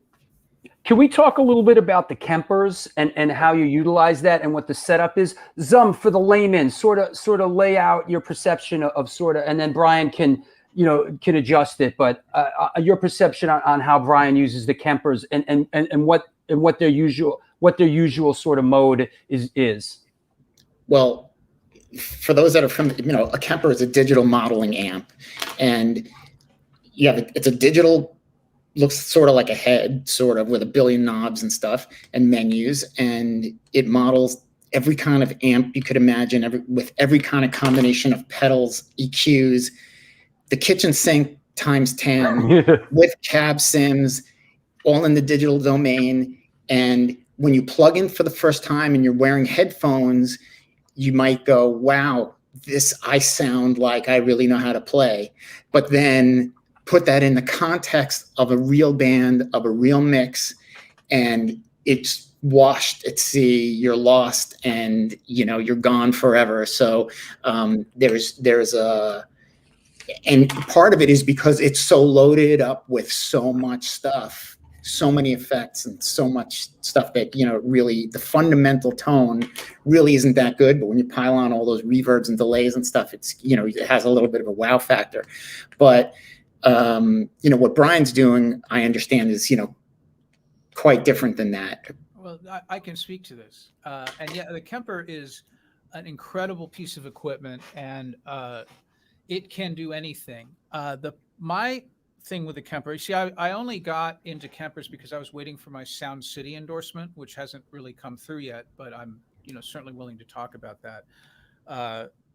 The Kemper is also a profiler, is what it's called. And what it can do is what I use it for. It's actually, you can probably see it here. That is a JCM 800 head that I got brand new when I was in Junkyard, and it is my best head. And with the Kemper, I put that head in cabinet and I set it up the way I play, really loud. And the Kemper can do sort of a mind meld. It plugs into the head and also utilizes a microphone at the cabinet to capture exactly what the head does. And I cannot tell you how this is possible. And, it was truly amazing to me. I did not believe it till I heard it, but my 800 head is now in this Kemper box. And what I use it for is to get on an airplane and go to a place that I had never been. The whole thing started because I was going to play in South America. I had never played Colombia. I don't think I'd played Peru. I didn't want to rely on rental gear. And my friend Chris from Less Than Jake said, you've got to try this Kemper thing. And, I did. And it really exactly reproduces that head. I've never plugged it into the internet. I've never used a profile like anyone else's thing. This is just a storage box for the head that I can carry on the plane. And this thing can do so many things that I don't use it for. It's really just for me a tool. And I play, I still have amps on stage. I play amps on stage, but this thing is invaluable. What we use it for now, if I'm playing in the States, is that it is my in-ear monitor mix is the Kemper. I'm pointing to a Kemper right here. Sorry. I can't move the thing because there's one sitting here. And my front of house guy loves it, and he uses it too. So, but he blends. I've got a half stack, always have amps live too. The one thing the Kemper can't do, it won't feedback the same way. That's the only thing I found out. I can't get it to bloom like in front of my Marshall. It will feedback. You just have to put an X on the stage and know where to go. Whereas I prefer to have it be something that I can kind of control, kind of like riding a horse, just by moving anywhere, get that kind of feel. So that's the only downside to this I've found, and it's truly amazing. That's great. I have one question before I go, and that has to do with the way you play with Mike now when you play live. One thing, and this is kind of maybe sounds trivial, but how do you decide who gets to do the pick scrape? Do you guys do them at the same time? Do you trade off? I mean, I love that. Well, the pick slide historically is unison in Bad Religion because more is better. And those pick slides are written into the songs. Like Brett and Greg, that's the pick slide's huge. It's Southern California. I mean, without the pick slide, we wouldn't have Pennywise. This is an important tool. So ideally, we're supposed to do them at the same time. I forget all the time. I do them, and Mike forgot to do them. You know, I just kind of follow. There's a loose model where it's so hard to describe. Like when I joined the band, my job was to be Brett and do Rhett's things, because Hetson was doing Hetson's things. Now Mike's in the band, and we're both doing Brett and Hetson's things, and it's really more about style. Whose style works better for something? And so Mike gets the stuff that he plays better than I do. That's pretty much how I like to divvy it up and give the stuff I can't play to a better guitar player. And it's worked out really good so far. There's a good picture of a 1955. That's my favorite Junior.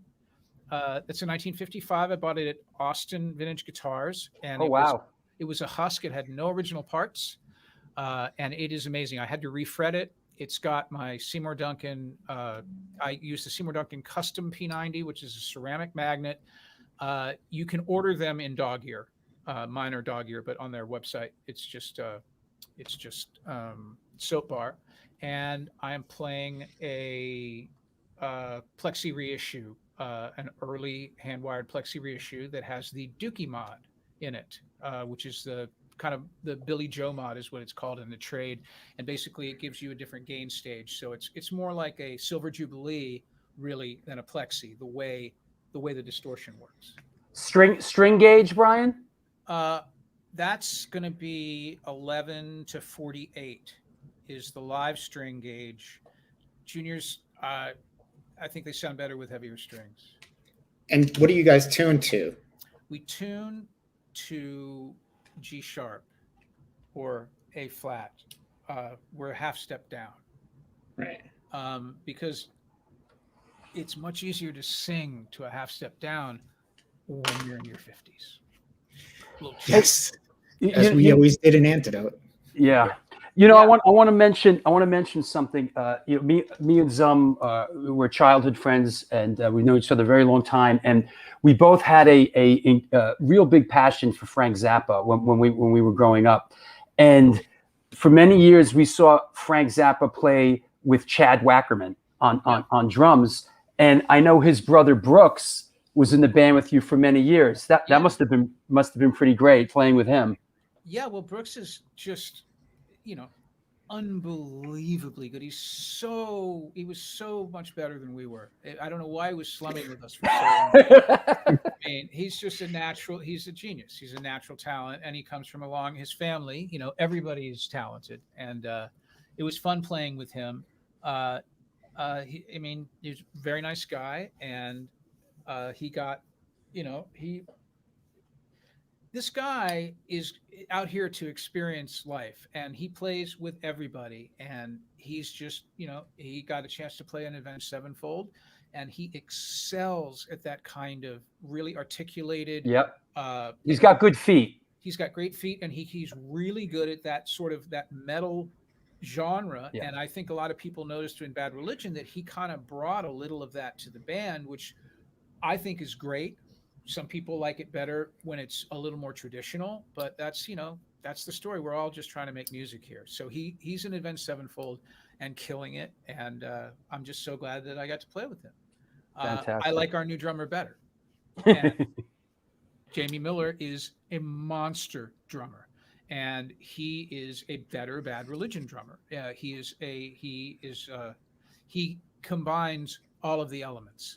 And that's, you know, a lot of, there's something about bands that never break up. They're the same members, but I think that the fact that we've had a lot of change has really made the band better.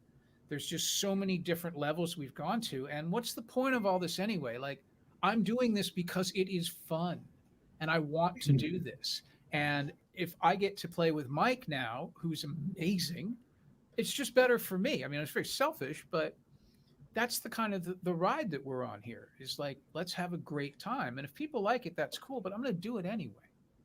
Bad Religion's had some great drummers. I thought Bobby was great as Bobby well. Was amazing. Yeah. I mean, Jamie is like basically a combination of Bobby and Brooks. He takes from both of those. And also Jamie is a really great musician. He plays guitar. He's a songwriter. He's been in a lot of other bands. He was in Trail of the Dead. So he's thinking about the song, which is so important in a drummer, is to be song sensitive. And he's a great guy. Zum, thank you, bro. I love you. Thanks. See you guys. Yeah, I'll see you soon. Call me about the Sound City stuff. I'd love to. Yeah, and listen, and I got the Fryette and Sound City crap in my apartment here from the show yesterday. Oh, good. That's right. You live close, right? I'll be right up. I'm gonna send it to Brian. Hey, that half stack has been everywhere lately. That's So, good. all right. All right, I'll talk to you later. See you guys. All right, there you go. Listen, hey, somebody asked, can you turn your mic up a little? Is that possible? Me? Can you turn your mic up? Is that possible? I think so. Yeah, somebody said, can mic, yeah. Is a this little louder now? Is it louder now? Yeah. Okay. Then there go. you have it. Yo, yeah, there you go. Fantastic. You know, that was fun. That was cool. Yeah. Yep. And listen, Sound City coming your way now. I'll give him your info. You know what I wanted to ask you about? I know this is sort of slid into folklore a little bit. Before you joined Bad Religion, were you offered the REM touring guitarist spot for their Monster tour? Could you tell us about that a little bit and how that kind of worked out? Yeah, I was, which was, certainly a shock to me. I was working in a rehearsal studio, and Juliana Hatfield Juliana Hatfield is a fantastic artist, and she was in there doing pre-production for a record, and the producer was Scott Litt, and Scott Litt had produced a number of REM records, and he was in the REM camp. Yeah. So I met Juliana and Scott while I was working at the rehearsal studio, and we just got friendly, and I was we just hung out a lot because they were locked out doing this thing. And I think that that's really what put the little, what am I thinking? Put the in head thinking, whatever. Right. Yeah. The germ. The germ, Yeah. Because basically I assume it's Scott Litt, and also because Michael Stipe is good friends with Ian, they were looking for a touring guitar player, just an extra dude. So they wanted someone who would play bass if Mills was going to play a different instrument, or if Peter Buck's going to play, he's going to play mandolin. Someone has to play guitar. Just sometimes not on stage at all. Just one of those guys. And so I got the audition to go try out for this, and I tried out, and they said, okay, you can go, we'll take you. And I was like, wow, that's pretty astonishing. And I assume they had some like mega gargantuan world tour. Yeah, this was it was called the Monster Tour, and I'm sure it was pretty monstrous. And What's it called, the Mouse Tour? Remember, they were like, I don't know, maybe the biggest band in the world at that time. Like when you're thinking about this is like 93, 94. So I get the gig, and the idea is that, okay, well, we're all going to reconvene. I don't remember what time of year this was. Maybe I do. Maybe it was summer. Okay, well, we're not touring till fall. We'll let you know. We're going to reconvene in Athens, and we're going to rehearse for the tour. I'm like, okay, that's great. So I got something to do. And then I think maybe a few days later, I got a call from Graffin and Hetson saying, hey, Brett quit, and we need a guitar player. Do you want to join the band? And oh boy, I said, wow, that's pretty cool. And the backstory to that is that, I was a huge Bad Religion fan, and I lived in LA, of course, at that time. And so I was friends with Hetson and Brett. And every time I saw Brett, I would say, if Hetson ever quits, call me. I'm your guy. I'm your guy. And then I'm out drinking with Hetson. I'm like, yeah, Brett doesn't seem real happy. If you need anybody, just so you know, give me a shout. So I'm doing both sides. Because Bad Religion was like, I saw Bad Religion as like, fuck, if Dag Nasty hadn't broken up, like I saw like this was what they were. This is Recipe for Hate, Bad Religion, like Stranger Than Fiction. And I'm like, they're just so fucking good. Yeah, and so I wanted to be part of it. And it was just kind of like a fantasy. And then they called me. And so now I have this decision, am I in the corner choosing Bad Religion? Am I, going to Athens, and I thought about it for a while and talked to some friends, and I went with a band that needed a member. I'd always been a member of bands, and I, the RE thing was amazing, but I thought I made the right choice, and I gave REM, a very good friend of mine, who's again another person who's better than me, to fill my shoes, and they took him. My good friend Nathan December. So they got what they needed. I got what I needed. Everybody's friends. That's it. It's just a perfect way to have it work out. It is a great story. I mean, it's one of those instances in life where the dream gig came through, and then it comes through again. Yeah, and the best. And at the time, of course, another little known part of that story is that at the time I'm in Bash and Pop with Tommy fucking Stinson. Right. Okay. So I'm already in this insane, I quit music. I said, okay, I'm just going to work in this rehearsal studio and not play music for a year. And because I've only been in bands from 1980 all the way to 93, I've only played in bands. That's all I've done. I got to get some perspective. So I say, I'm not playing music anymore. And I'm in the rehearsal studio. And probably 3 weeks later, Tommy Stinson comes in with Bash and Pop, and he needs a guitar player. So that was my year, was 3 weeks, because it's Tommy from The Replacements. Fucking Tommy Stinson. And so I'm already starstruck. And so I'm playing with Tommy. And then all this happens. And of course, I had to tell Tommy I couldn't do it anymore. And he was very cool about it, and another amazingly talented dude who I love. So yeah, it was all Baker won 94. It was all about Baker in 94. But it seems like you've settled down since then, for the most part. Yeah, I moved to New Jersey, where I should have been the whole time. Yeah, now it's relaxing. So you joined, and I remember this, when you 1996, when you joined Bad Religion, the first record that you played on, that you were involved in, is The Gray Race. Right. And that was produced by Rick Ocasek. Yeah. And recorded at Electric Lady. Is that right? Yeah, it was. That must have been kind of cool. It was cool. Yeah, that was. I joined in '94 actually, but I'm sorry. I think we're recording this. I don't know. I'm not. You need the internet for this one. Whatever. This is the first one we're recording with me in the band, and yeah, it was an incredible experience. I still lived in LA, so I was coming to live in New York. Which I'd obviously been to New York all my life coming from DC, but I'd never just been a New York person for 6 weeks living in I know that's traumatic. It's traumatic for you DC guys, Well, it is the greatest city in the world, so I really wasn't bummed out, but it was really cool to be, to take the subway every day and kind of really get the experience you can't get unless you live there. At a time when there was still enough New York left.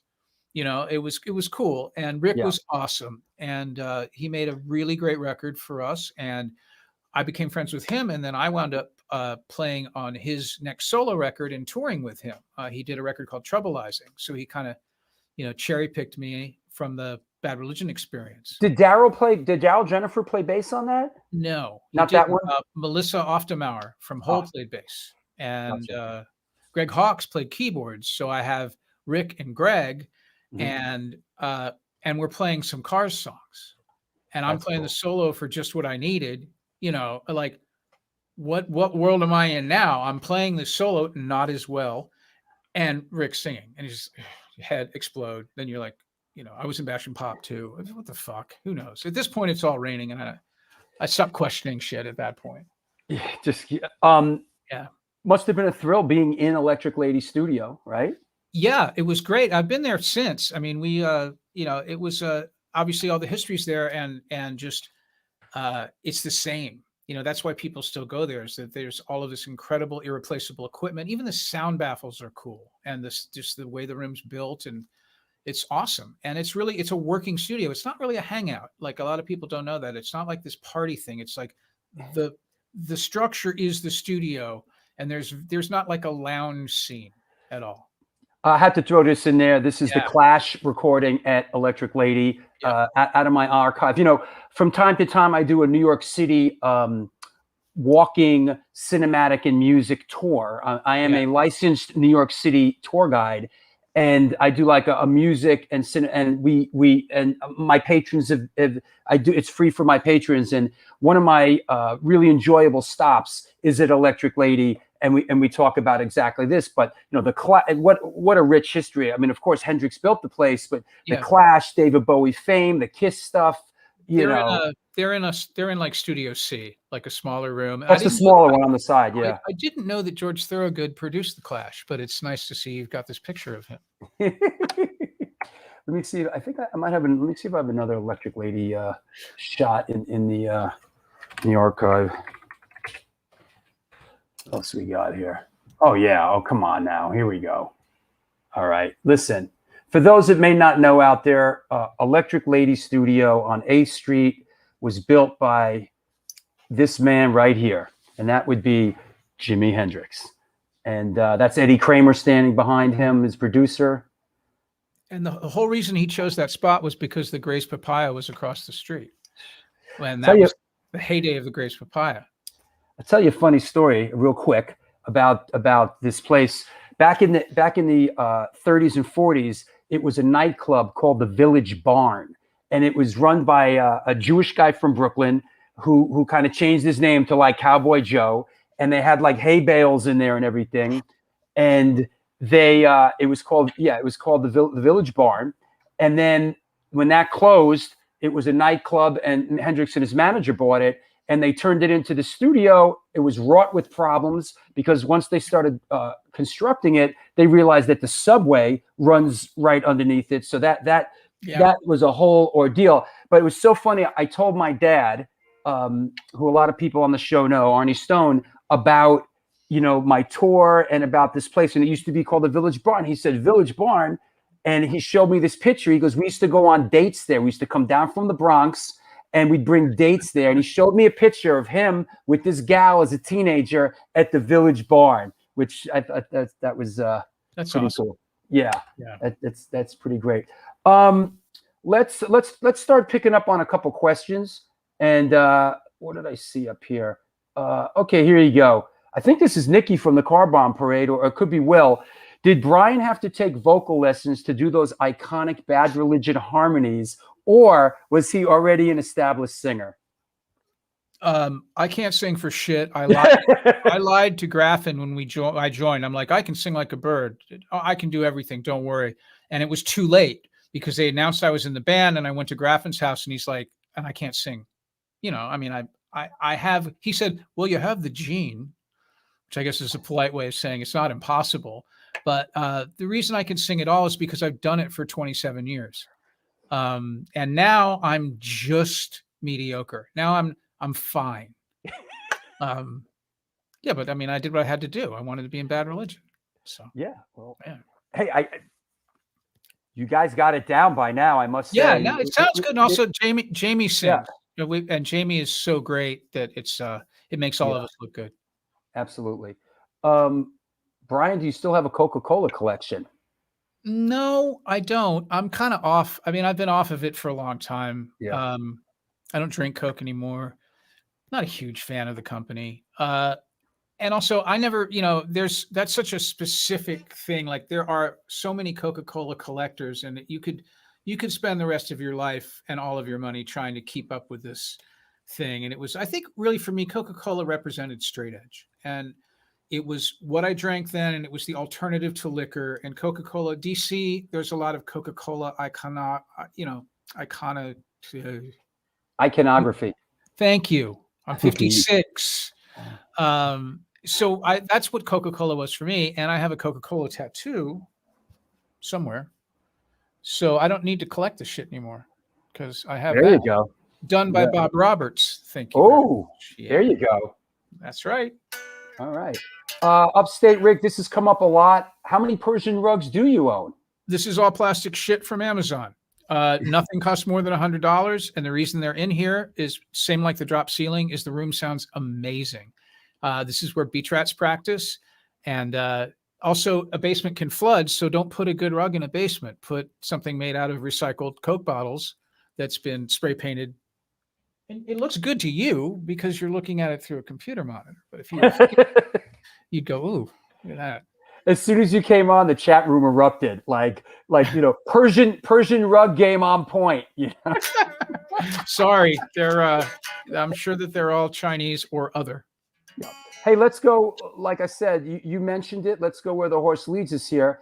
Let's Yeah. talk about Beach Rats a little bit. And I'm so glad to talk about Beach Rats. I know. please, and I know this isn't the whole band, but tell us about it. Right. Well, it's a band. It's my Beach Rats is my New Jersey hardcore band, and I moved to New Jersey right around the end of 2017, and you'll see that Pete Steinkoff and Brian Keeneland from the Bouncing Souls are there to my right, and then that's Ari Katz from Lifetime. They all live here I live at the shore, like right by Asbury Park. So, and I've known these guys for a long time from touring, so they've been friends of mine, and we formed a hardcore band. And the whole rule is like basically just to jam. We only write songs while we're all in the room. Like someone will start playing a part and that's the verse. You don't investigate it. It's like, that's the verse. And then Pete will play something. Oh, that's the chorus. And we made this band. And it's just so much fun. And we have a whole new, we released a 7-inch on Bridge 9, I think maybe 2 or 3 years ago. And now we just got signed to Epitaph. I don't know how. And we're going to put out a full length on Epitaph, hopefully by the end of the summer. We've recorded the record already here in Asbury Park, and it's fucking amazing. And Ari is so great. I mean, if you're a Lifetime fan alone, it's worth checking out to the way he rocks. So. And who's missing from this picture? Dubs, our drummer. Dub. Wait, I have it somewhere. Hold on. Yeah. Where's Dubs? Here you go. I do love that last picture because it really screams like New Jersey. Yeah, it's a backyard party in New Jersey, and Dubs is, he's a local. He's a fantastic drummer. He worked for the Bouncing Souls for years. Like I met him on Warped Tours. There he is, Dubs. Yeah, true.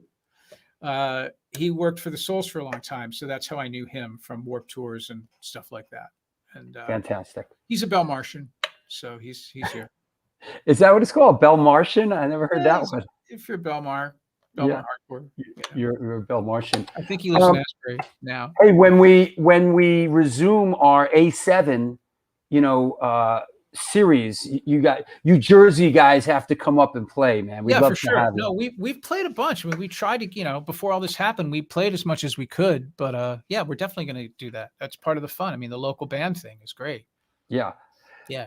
One last thing before we I gotta take another break, and then we'll do some questions. But sure. I'd like to ask you about your love for the New York Mets and how that came around. Let's go Mets. Who won today? While I'm yammering with you, we won 4-0. Kick the like this one got me like, really? Yeah. I am a fucking Mets fan. It's over. It's huge to me. I moved here and I had not been into baseball in DC. I did not like the Nationals because their fucking red hats and their W logo. And this is from George Bush. And I just wasn't really into baseball. I was very into it when I was a little kid. As an adult, I wasn't into it. So I'm getting out of the city. I'm moving to New Jersey. And I go, all right, I'm moving to New Jersey. I need to pick a baseball team. And because I'm old now, I'm going to get back into baseball. I'm going to pick a team. And there's no fucking way it was going to be the Yankees. It's the Mets. And it's, now that I'm familiar, I've done, all of the requisite reading and, I'm just so passionate about Gary, Keith, and Ron. And I've read everybody's book, and I've read about the 86 Mets, and I know about the 69 Mets. And I've done the whole thing. And it's the perfect fit for me. They're the heartbreak that is the Mets is exactly what I was looking for. And there also I'm getting respect. I'm on the Jumbotron the first time I go to a Mets game. Like someone recognized me, and that is probably I wish I'd taken someone took that of the Jumbotron and sent it to me, but I wish I'd had some people take pictures. Your wife looks thrilled. It's not my wife, it's my friend Christina. Oh. Yeah. Sorry. No, it's okay. My wife knows I was there with her. It's fine. Christina works for Bad Religion. There you go. Yeah, but look at me. I'm just like frozen. Like, oh my God, this is so like a deer in the headlights. I was so shocked. I couldn't believe it. And a guy, like a security guy, came down and was like, okay, they're going to show you. And I was like, what are you talking? I don't know anybody here. And that happened. So There That's you go. all. I love you, Mets. Thank you. Thank you. Yeah, And I look forward to going back to games when I can. That's great, man. Yeah. Glad to have you aboard here on a New York team. I'm a New York sports lover for the most part. Although having been raised in as a teenager in the Spike and Dival section of the Bronx, right? Yeah, I get it. And also here I am. I'm a carpetbagger. I'm an interloper. I'm not a local really. I'm just jumping in at the end, right? So, I understand all of that, but I just Mets spoke to me, and I kind of got out of football. I was a huge Redskins fan until about 5 years ago when I had it with the owner. I'd had it with the fan experience, and I'd had it with a fucking racist name. And so I had sold my season tickets, and I'd gotten off football. So when I came up here, I didn't have to worry about Giants or Jets because I'm just not doing football anymore. It's some sort of cyber sport now that has no. Yeah, I don't enjoy football anymore either. I don't like it anymore. So it's changed a lot since when we were kids, for sure. Oh, 100%. Well, everything has. Yeah. Davey Gunner from Kraut. Remember? Yeah. Davey says, "Sorry, the Mets will bring you pain." They already have. I said I jumped on in 2017. I mean, we've seen a lot. Yeah. Yeah. And do you know who's down there is Rob Escheverria, who's coming on our next show. I think he's down by you. He's a big Mets fan too. Yeah. You know what? I think he DM'd me. And I didn't get back to him because I'm an asshole. But yeah, okay, yeah. Hey, well, at least you put the cards on the table. Sorry I didn't answer, but I'll find wherever it was and answer you. That's great. Well, I knew he was down here, so it's cool. Yeah, there you go. So, all right, let's take a break. Let me shout out some sponsors and let's come back with some questions, okay? Sounds good. All right, you know what this is, and you certainly know why you're here. This is the New York Hardcore Chronicles Live, and we are sponsored by New York Hardcore Comics, The Organic Grill, Your Core Hardcore Fan Page, The Texas Silver Rust, Chacho's Tacos, DTFM Vinyl Distro, and Chain Reaction Records and Skateboards. Located in Lakewood, Colorado, is the Rocky Mountain headquarters for all things punk, hardcore, and metal. Established in 2014, they have the largest selection of records, CDs, shirts, stickers, patches, and accessories between Chicago and Los Angeles. From the pit to the ditch, they got your back. Get in touch with them. www.chainreactionrecords.com. Also, what's up with the Gutierrez brothers in Corpus Christi, Texas? Located in Corpus Christi, Texas. Chacho's Tacos opened their doors in 2001, home of the almighty Chacho's Taco. They cook up an incredible home-style Tex-Mex food, and this month they're celebrating their 20th anniversary. They've been supporting underground music since the beginning, and in their own words, we ain't stopping anytime soon. Touring bands that play Corpus Christi swing by and get a home-cooked meal at Chacho's Tacos. We got you. The underground scene will never die. Never. It'll never die. Please follow us on Facebook or on Instagram. Chacho's Tacos. Want to mention, you know what? I got to shout out a couple of shows coming up. We did run. We got on Sunday, May 9th. Mr. Roy Mayorga from Stone Sour, Soulfly, Ministry, Hell Yeah, Amebix, and Nausea. Looking forward talking some drum talk with Roy. This should be a good one. Don't be scared. Also, after Roy, coming up after Roy. Oh, yeah. Come on now. Bobby Steele, formerly of the Misfits, currently of the Undead, will be on the show. This should be good. Talk about all kinds of early Misfits stuff and some Undead stuff. Got Bobby Steele. And then, think who else? We already did Al Barr coming on. Oh, yeah, for sure. For sure. Kate Reddy from Kate 108 coming on the show. Got to mix it up. Got to get some girls on this show. Can't keep talking to you all, you dudes all the time, all you hardcore dudes. Got to mix it up a little bit. Got Kate from Project Kate coming on the show. So there you go with that. I think that covers all the shows coming up. Oh, no. Oh, yeah, I did. We did John Zazula, right? Oh, no. That said, what else? Oh, I got a big shout out for Upstate Rick. Upstate Rick is up in White Plains at the Burke Rehabilitation Center. We love you, Rick. one of the first and most, incredibly loyal supporters of this show. Rick, I'm going to come and visit you when I get back. I got to go to Arizona tomorrow for a couple days, but I'm going to come back. Upstate Rick, we hope you feel better, and we love you, man. What else? No, I think we're good. Anybody out there wondering about Patreon, please support the show. It's not that hard. Everybody likes free, but come on, support like in the park yesterday. If it's free, it's for me. There you go. So let's take some questions for our guest, Mr. Brian Baker. Please, I know people have been posting questions the whole show, but it's been coming through really quick. Please repost your question. We also have Super Chat. If you do a Super Chat, it's in color. You can support the show, and that one I do not miss. So let's bring Brian back on. Hey, man. Hi. So here we go. Dan, where are you? Where did I see that? Whoa. They're coming in fast and furious. What is this one? Oh, this is cool. What's Brian's favorite Bad Religion song to play live? Is that a loaded question or what? American Jesus, because people go fucking batshit, and I start the song by myself in a spotlight, and I feel like a rock star. Cool. It's awesome. And it's a great song. And sometimes I'm a dick and just do it like 10 times or stop and start. Depends on where I am, like Brazil. Well, yeah, right. Yeah, it's awesome. Like if you're at what's the big not the Download Festival? What's the other big crazy ass festival now? It looks like it's in a bit of an industrial park. That's all I do is festival. Like in Europe, it's I mean I played Download a bunch and and just all of there's so many. It's hard to even number them. Okay. Larry Kelly's bringing this one up. I think people want to hear something about Samhain. Otherwise, they're going to get mad. You know how these Samhain people get. Samhain.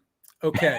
Please bail me out on this one, bro. This is easy. Me and Lyle decide Minor Threat's breaking up because basically we're just drifting apart. And Lyle and I want to be rock stars. And Ian doesn't give a shit about that. And so we decide we're smart. We're going to quit and we're going to form a super group. And we're going to call our buddy Glenn. We're going to call Chuck Biscuits. And we're going to call Graham from Negative Approach. We're going to form this amazing band. This is our bullshit. And we say we're going to do this. And we actually succeed for a moment. We wind up, we don't get Chuck Biscuits. We get Graham from Negative Approach. We get Glenn. He's into it. So that's what's going on. We rehearse. I think I rehearsed maybe 2 or 3 times with Glenn. And then without, again, let's say that there's no stakes here really. So when I say let's put it this way.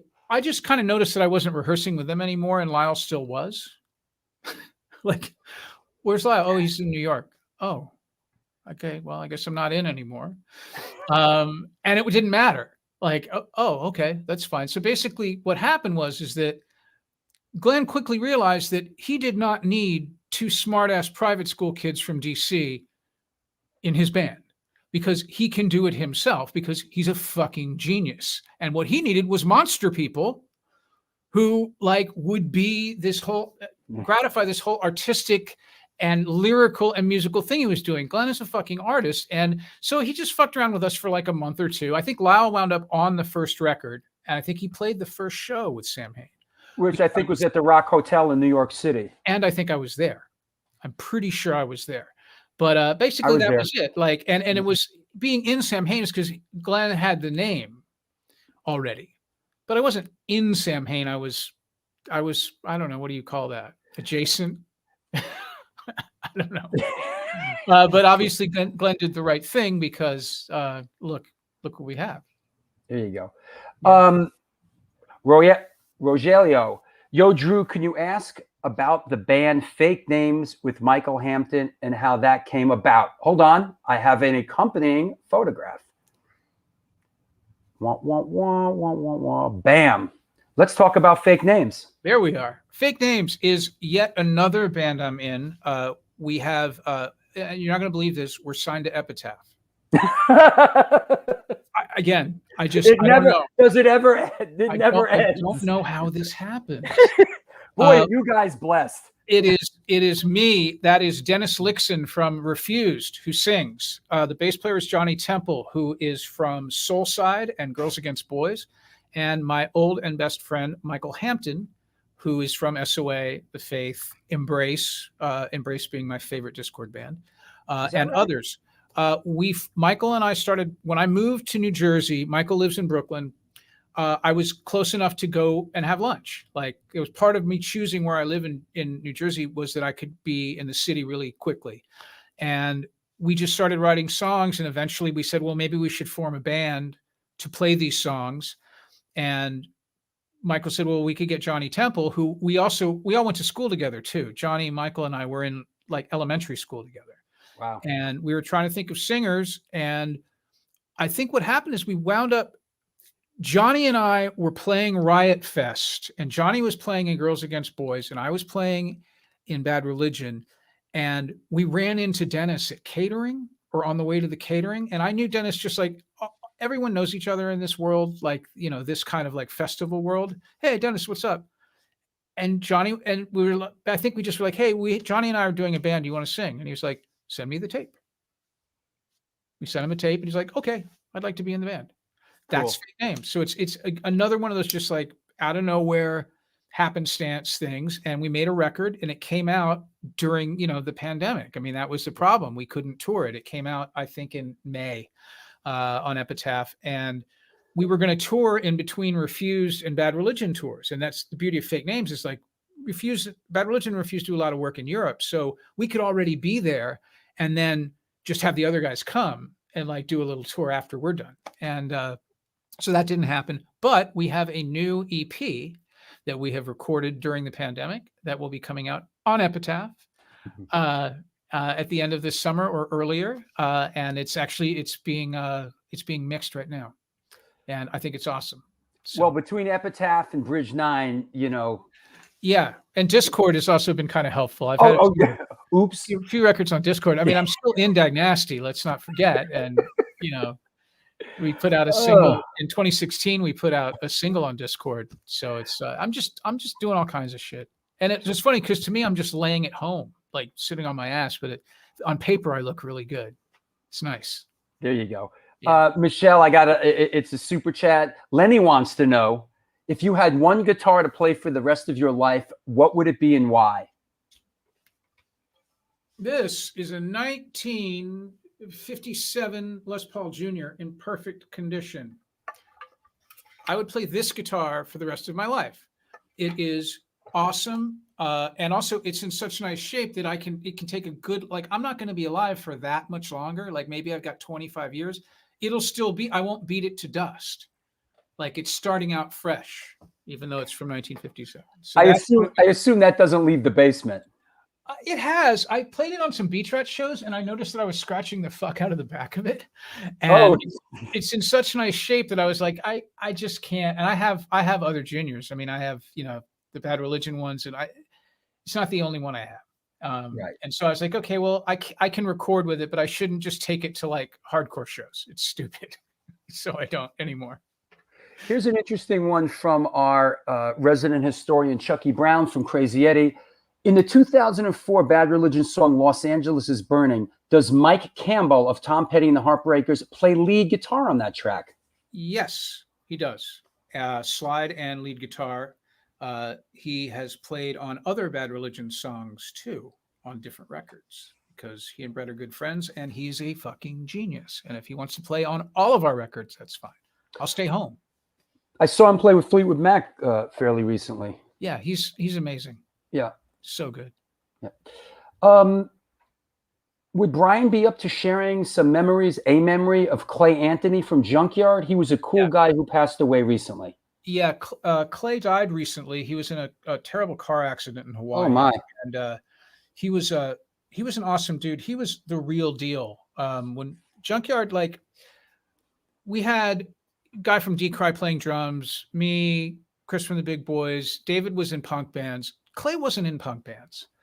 Clay was just a straight up thug. I mean, that was his thing. And he was the whole, like, he didn't take any shit. He was he was as authentic as it gets. And and he had a really rough life, and then he got sober, like so many of us. It's like he was really he devoted the good chunk of the remaining part of his life to sobriety. I believe he became a counselor, and he, under all of that, he's this really sweet, smart guy. But when I knew him back then, he was just that's what he was. Just didn't care about being on a major label. He didn't care about any of that shit. He's like, he's fighting in parking lots and doing drugs, and it was awesome. I mean, that's you got to be there. But it's dumb to say that, especially for me, because I'm in recovery. But there was a time when you look back at that and just go like, it's just so old school. Like I can't do that anymore. But but he was. Yeah, I kind of don't see the Bad Religion guys out in the parking lot scrapping. Yeah, well, actually, some Warped Tours got pretty close. So there was me and Bentley were drinking pretty hard. I was going to say Jay Bentley, maybe. Yeah, Bentley. I remember. Yeah, there's some stuff going on there, but no, Clay was a beautiful dude, and he will be missed. And he was the first guy I met who was really like that. Like I spent a lot of time with someone like that. It was great. Right on. A quick word from Danilio. Ask about his new 2020 Epiphone Coronet, please. I have a 2020 Epiphone Coronet. I bought it locally at Russo Music in Asbury Park. I paid the whopping sum of $330, I believe, for this guitar, and it is awesome. The quality is crazy. It is. I used it just recently. I was in Los Angeles doing some stuff with Bad Religion, and I brought it out there. And actually, that's why it's not here. I left it in LA. It sounds great. It plays great. The quality is amazing. And for $330, you cannot do better. I highly recommend the guitars. And I'm an expert because I also own a real one. This is a 1961 Coronet. And this one, I have to admit, sounds better, but the other one's close. This is actually much. That looks I like the finish on that. I like that. It used to be red. Oh, I see what's happening. I think it's sat in like a store window since 1961. It looked like it looked very off stock, wow, what's that? Yeah. Is that right? Did the Black Crows open up for Junkyard back in the day? Yes. Black Crows opened for us for an entire tour. I have no reason why. I don't know why. They were better than we were and more popular. And then they went on from our tour to open for Aerosmith and became rock stars. So it was, they were very nice. Chris Robinson is cool as shit. I bumped into him a couple of years ago. And I'm a huge fan. The first two Crows records are they're great. Big to me. The second Southern Companion thing is still a really big record. Me and Bentley play that a lot. I saw them the first time they played in New York at the Cat Club. And it was like, I saw you guys at the Cat Club too, actually. Yeah. Circus of Power opened for us at the Cat Club, or we opened for them.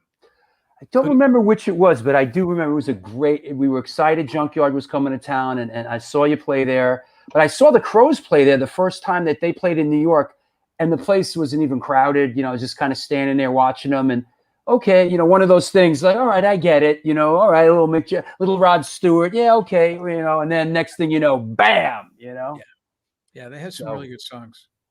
All right, here's another one from Chucky Brown. Drew, can you ask him any memories regarding the 1984 Dutch Hercules EP with Tesco V and the Meat Crew? I don't remember shit. I remember, I've seen the pictures. And I was still straight edge then, so there's no excuse. We were just playing with Tesco. Moved to DC because we met him in Michigan.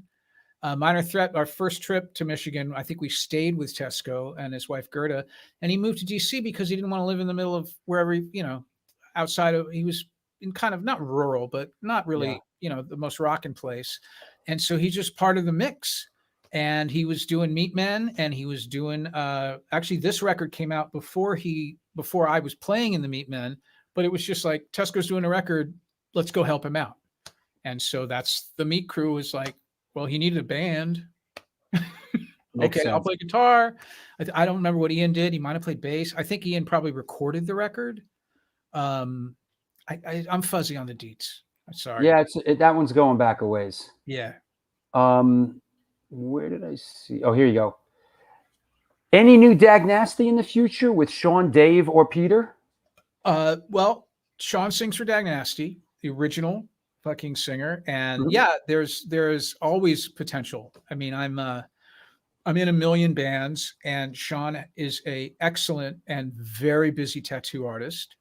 And the other guys are also, everybody's got kids, and Colin, we live in all different places. So the answer is, of course there will be, but I have no idea when that's going to be. Yeah. It's, whenever it aligns, we'll do it. Sean Brown is the singer for Dag Nasty. Make no Yeah. mistake about it. Yeah. Yeah. Okay, here's another Dag Nasty related one. Brian, your guitar style during the Dag Nasty years, where did you develop that style from? It's got to be the precursor to post-hardcore and, dare I say it, emo-core. Do you feel responsible for expanding the style? Well, I mean, I'll be happy to take responsibility for anything that people know about, because I'm a fame whore. But I don't really think my guitar style is Captain Sensible plus Angus Young, and then some Beatles. That's all it really is, and it developed into whatever this is. I mean, none of it's planned or thought out. It's just kind of the sound that comes out, and those are my two biggest guitar playing influences. And that's why you get Dag Nasty. You'll hear the stuff sounds like The Damned, and then what the fuck's that metal solo? Why is that there? Well, that's all I did. I didn't. You're watching on the job training when you're listening to all of this early stuff. It's just making shit up, and some of it's good and some of it's awful. Not a lot of it was planned out back then. No. Regarding Bad Religion, who made the decision to finally play songs off into the infamous Into the Unknown? I think the fans made the decision. That's cool. There's so many people who wanted to hear stuff, and that is great. Yeah, and also it's really fun because the instrumentation is different. We have our 5-piece live rock and roll band playing this mostly synthesized record, and so the songs get really interesting, and it's super fun. I mean, we have so many songs, and I know personally I can play probably 200 Bad Religion songs. So the opportunity to learn this and kind of reform this early crazy shit is great. And we we're always trying to find new things to put. We change our set every show anyway, because there's a lot of people who follow us and we'll go to multiple. Is that right? You change the set every show? Oh yeah, absolutely. We're going to play Digital Boy every time because we're not stupid. I mean, right. But every song is someone's favorite song. So there might be some weird thing off against the grain that you wouldn't expect us to play, but there's some people there who want to hear it. And it makes it interesting for us. And also for, people who have been with Bad Religion for this long, they deserve something more than a bunch of old dudes standing still playing the hits. But that's a bit of an effort night after night. I mean, who quarterbacks that? Bentley does. Bentley does the hard work of actually pen to paper. Sure. And it's kind of a collective decision about moving, what's going to go here or there. But that's what we do. I mean, that's our job. It's not hard. The point is that, we're trying to do something well, and we're trying to do something of quality that we respect and people respect. And that means change the fucking set list. Yeah. Put in the hours, I mean, what else do I have to do? Sit here, talk to you, get a coffee. I mean, this is what I do. It makes a lot of sense to me. I mean, are these songs all literally at your fingertips? Like, is it? I mean, let me put it to you like this. Like, remember when we used to see the Misfits back in the day, and they would just come out and go, "What do you want to hear?" And they would just go, "Horror Business." And just, I mean, could it be like that? You want to name a Bad Religion song?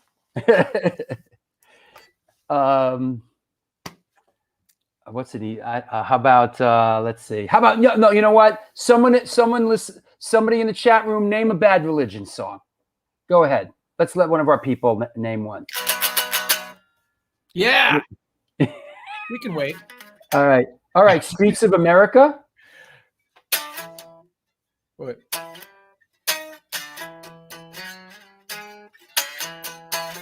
Fuck! I just played it. Of course.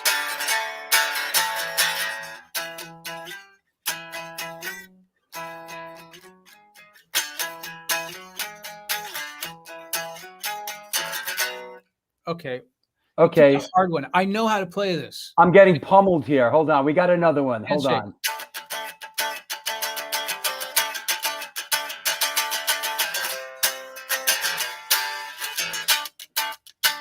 That's sort of the change. Faces of Grief. Oh, see? My people go deep. I'm sorry, bro. My people go deep.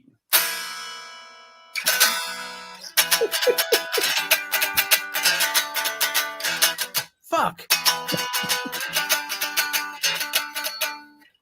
The problem also is that, so many Bad Religion songs are exactly the fucking same that I get kind of not the lyrics. What is that you're playing? What Not is the that? lyrics. I was playing. What am I playing? What guitar is that? That is, this is a SG that is not the old one that I had in Dagnasty, because that one's in pieces in my garage. It's one I've had for, I don't know, 15 years that I like.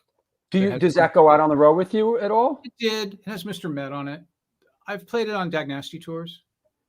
It's cool. Here you go. Mark up in Canada says, fuck. He says, I can't play your dog. no, he says, fuck. Even I can play Streets of America, you hack. play the solo. Yeah, good luck, fucker. Mr. Met, play Meet the Mets. That's good. Anyway, all right. I'm done with the okay. Maybe I have to be amplified in order to remember exactly. Good, but I know the gist of them. Also, there's something in the business called a sound check. So when we write a set list, we have time to refresh our memories. Yes. John Wolf says, very Grateful Dead, different set list every night. Yeah, I mean, I don't like the Grateful Dead, but I sure respect that kind of, what it takes to do that. And yeah, they have an interesting setup. Well, their set's really different now because they don't exist. But John Mayer, they kind of do. John Mayer kind of is playing the Jerry Garcia role. Yeah. Anyway, no Jerry, no Dead. Yeah, there you go. Sorry. I mean, I don't want to be a dick, but come on. Yeah, you're a DC guy. Deadhead, take another toke, right? All that. Look, I'm not a Grateful Dead fan, but I know what's right.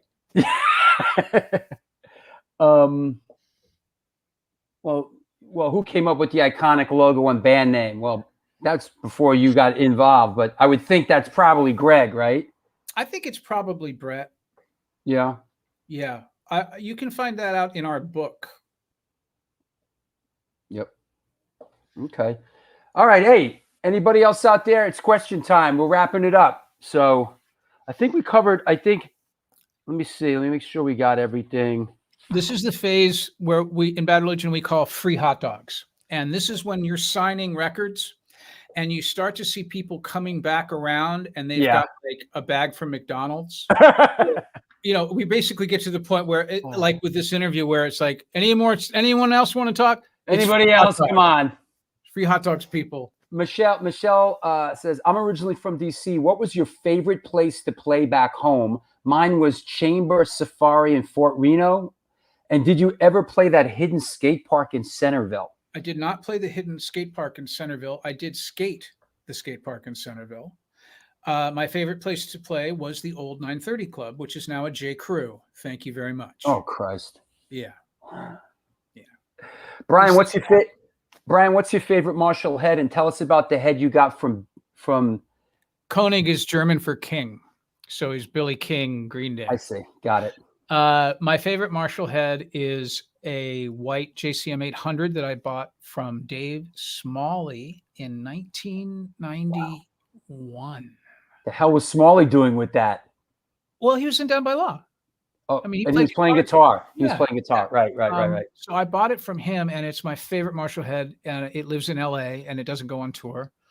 And the Billy Joe head I have is I have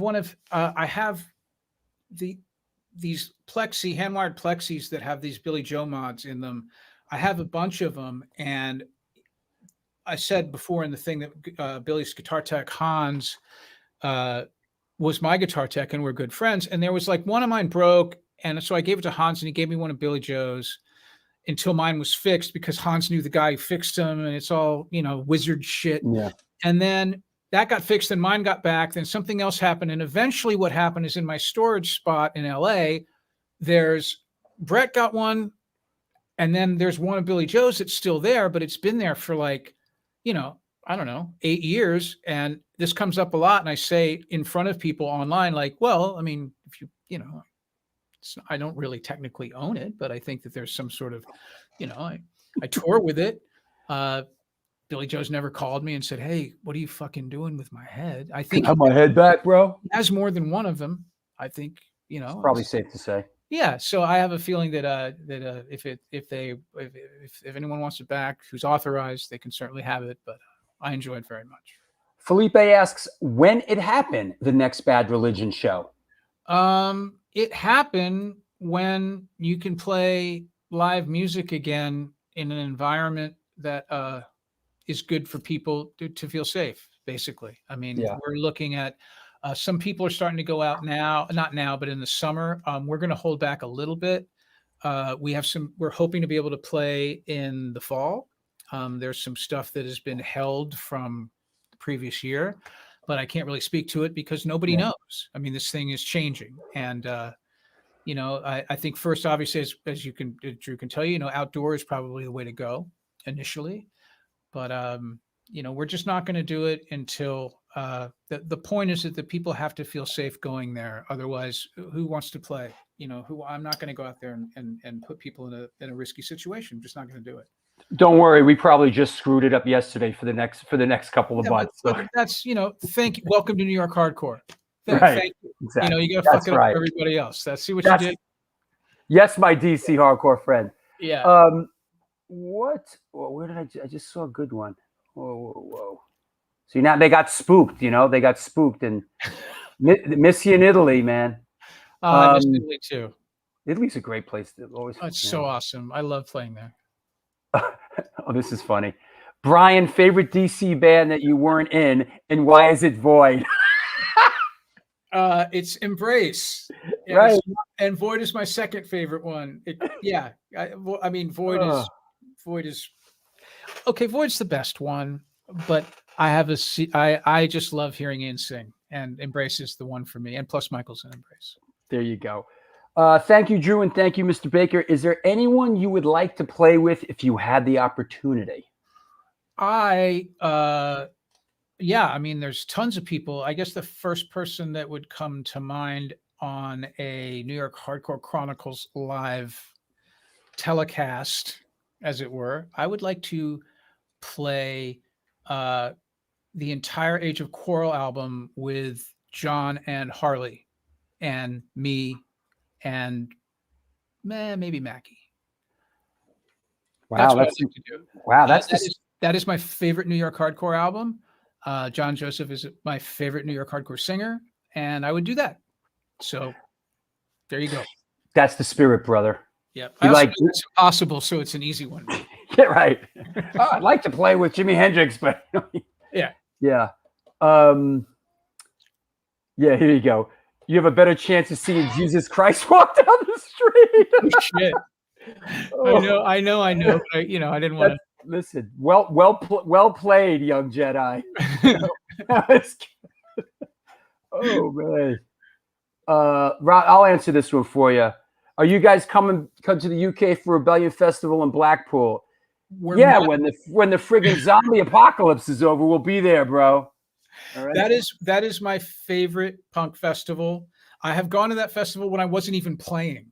Really? Yeah, fuck yeah. That thing's a fucking ordeal, man. It is so awesome. It's just Disneyland. How many times do you think you've played that thing? I played it in Bad Religion maybe 3. I played it in Dag Nasty once, and I've been to it twice when I wasn't playing.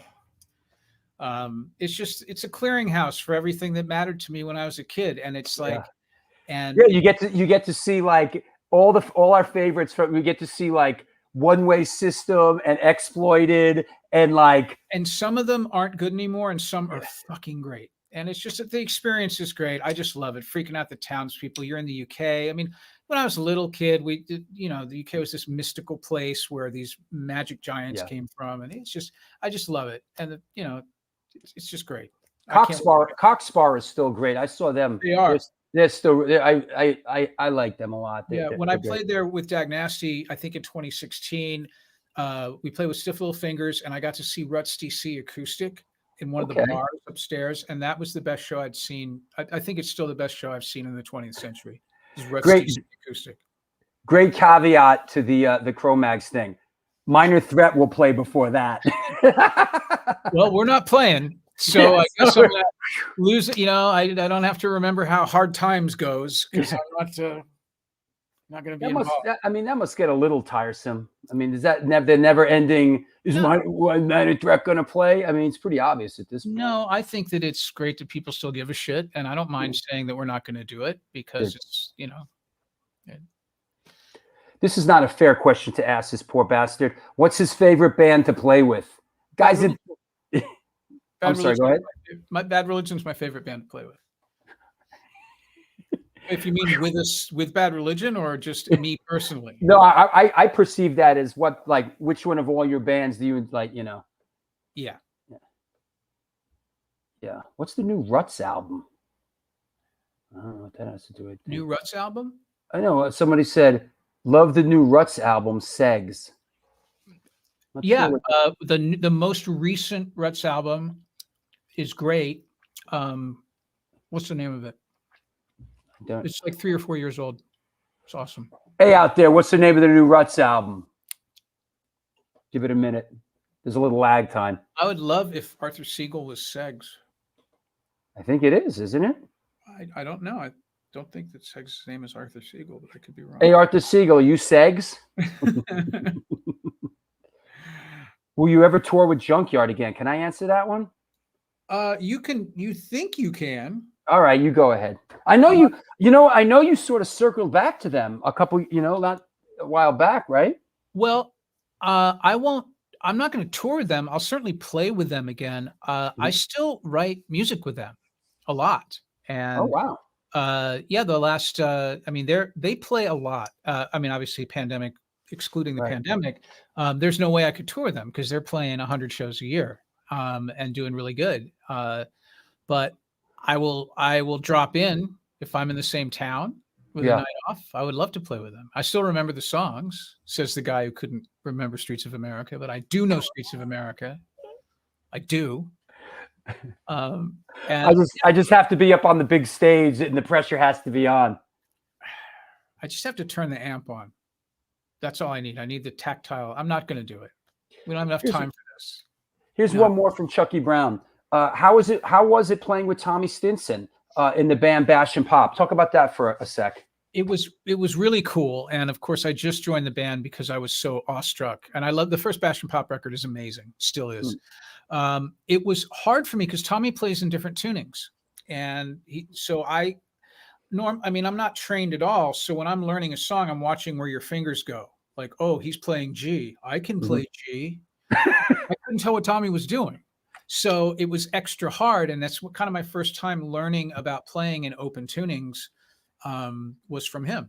And we only played a couple of times. We practiced a lot, but we didn't do a lot of shows before I had to split. But I remember, you know who the bass player was? While I was in Bash and Pop, the bass player was Randy Bradbury before he was in Pennywise. Oh, wow. So there's a little hardcore history for you. I like this question here. Were the first couple of Minor Threat 7 inches just recorded totally live, no overdubs, straight live? I think that there's an overdub or two, and it'll be obvious if you listen to it. But the takes were, if we could make it through the song, and Ian was singing at the same time, if we made it through the song, that was the take for the most part. Right. So it was just to get one. It wasn't, we didn't like pick after doing 7 of them. I mean, it wasn't like that. I mean, we're in just in that moment, you don't think like that. But I know that there's an overdub guitar. I think I hear something. I listened to the first 7-inch probably 6 months ago for some unknown reason, and I noticed that there was an overdub guitar doing something. There you go. Favorite player on the '86 Mets? Keith Hernandez. Yeah, you like this. You really go to Keith. You gravitate. Yeah, Keith Hernandez. I remember the camera once caught him in the dugout smoking a cigarette, like during the game. Yeah, I just dig I dig his cat. I dig his whole thing. I you know, and just and listening to, you know, the broadcast, him in the booth is just electric, especially when we're losing. You know, once we're down by fucking 10 runs, the stuff those guys go off on is Yeah, just, he doesn't pull any punches in that situation. He's he doesn't have, he's Keith Hernandez. He can do yeah, what he wants, right. you know.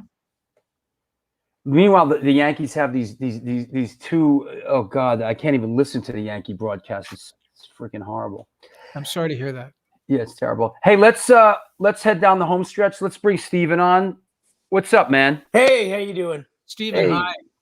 You got anything for Brian, man? I do. I have two things. All right. Let him fly. One, during the pandemic, I sing in a band called Serial Poets, and during the pandemic, we put out an EP, and on the EP, we actually do an acoustic version of Small Man, Big Mouth. Wow. And Is it good? I like to think so. You know, I definitely would love for you to hear it. It's our take on it that I we've would been love to do, to. and just, I mean, I think my very first hardcore show was Dag Nasty. As a matter of fact, you played on Long Island, and you were supposed to play at a place called Des Sans, which is about a mile from my house. And me and my friend Rich drove to the show, and there was a note on the door that said, the venue has changed, and they're now playing up the street at a place called Northern Lights. Yeah. And it was an amazing, you know, not a lot of people there. People were like sitting on the floor around the band. It was this amazing, amazing show. And to this day, it's one of the rare shows I did not bring my camera to for some reason. And I kick myself for it constantly. Another thing is that I wanted to know if you have any interesting memories of when Junkyard and Lynyrd Skynyrd played. Yeah. Well, that was the New Horizons thing I do remember, by the way. I don't remember why the venue changed, but the way you described it, it just ticked off the dust off one of these synapses. So that was I love cool. when people give us back our memories.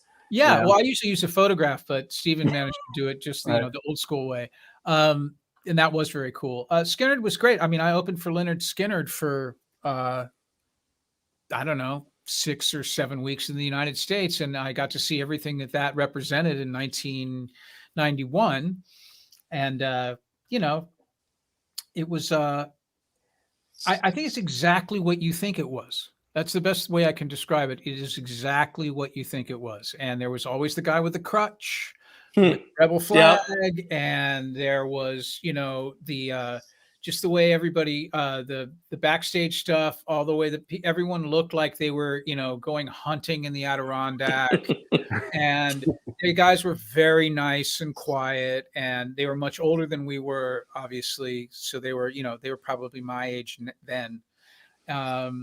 And they played the hits, and people just shat themselves and loved it. And there was still, at that time, there was still a lot of the original, like Billy Powell was playing guitar, Yeah. right? And what's his name?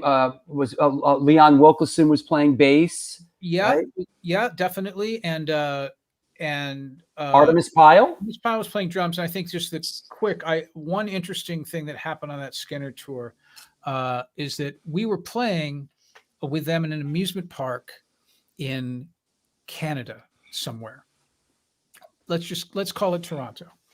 And Artemis Pyle and a guy called Custer were both playing drums for this entire tour. They were doing 2 drummers, which is very Southern rock and sounded awesome. And we were playing, and during our set, we noticed that Artemis Pyle was climbing the lighting rig at this shed, and he was about 30 feet in the air. And David, our singer, was like, "There's Artemis. He's up there climbing." And I don't know if he was waving around a Jack Daniels bottle. I'm not really sure. But the intel that got to us was we noticed when Skynyrd went on that it was just Custer playing drums and Artemis was gone. And what came down to us was that I guess Artemis had broken into our dressing room while we were on stage and had drank all of this whiskey that was David's whiskey, and that he was like, I guess in the band they were not doing drinking at that point, or there was it basically was like a last straw kind of thing. And so when he climbed up the lighting rig, that was kind of his Artemis's last stand. And so I was at the show, the last show he played, I believe, and he was a great guy. Those guys were all sweet, so I don't really know the inner workings of it, but it was pretty interesting that it was our singer's bottle of booze that caused all this trouble. And you got to see some Gary Rossington slide guitar. That must have been cool. Yeah, I mean, it was I wasn't a huge Skynyrd guy, but you gotta. There's the playing is on some of that stuff is just truly is iconic. Yeah. You have to as a musician you have to respect it, and I mean I'm more of an Alan Collins fan. But the whole experience was bizarre and great and weird. There you go. Steven, you want to shout anybody out on the way out? You know what? I just want to say thank you. This one, this really means a lot, and it's been really an honor having you on the show. And just been for me. This is like the most unbelievable weekend between yesterday and today. I just honored to be a part of it, and definitely looking forward to seeing you again soon. And whichever band gets here first, there's plenty to choose from. So yeah, I would pick a card. Pick a card, any card. Yeah, I'll get you on the list for one of them. You know what? This has been amazing, and you know what? Hopefully, we'll get you to the A7 show. That will be incredible. I'm doing it. We're not going to make it to the big Enormo Dome show. It's like you guys have to come play the A7. Like that's what resonates for us. You guys have to, come up play the A7 for sure. No, B-Tracks, we guaranteed we'll come for sure. Steven, I'll see you later. Take care. All right. Cool. Oh, you're remembering it now. Oh boy. This is the key.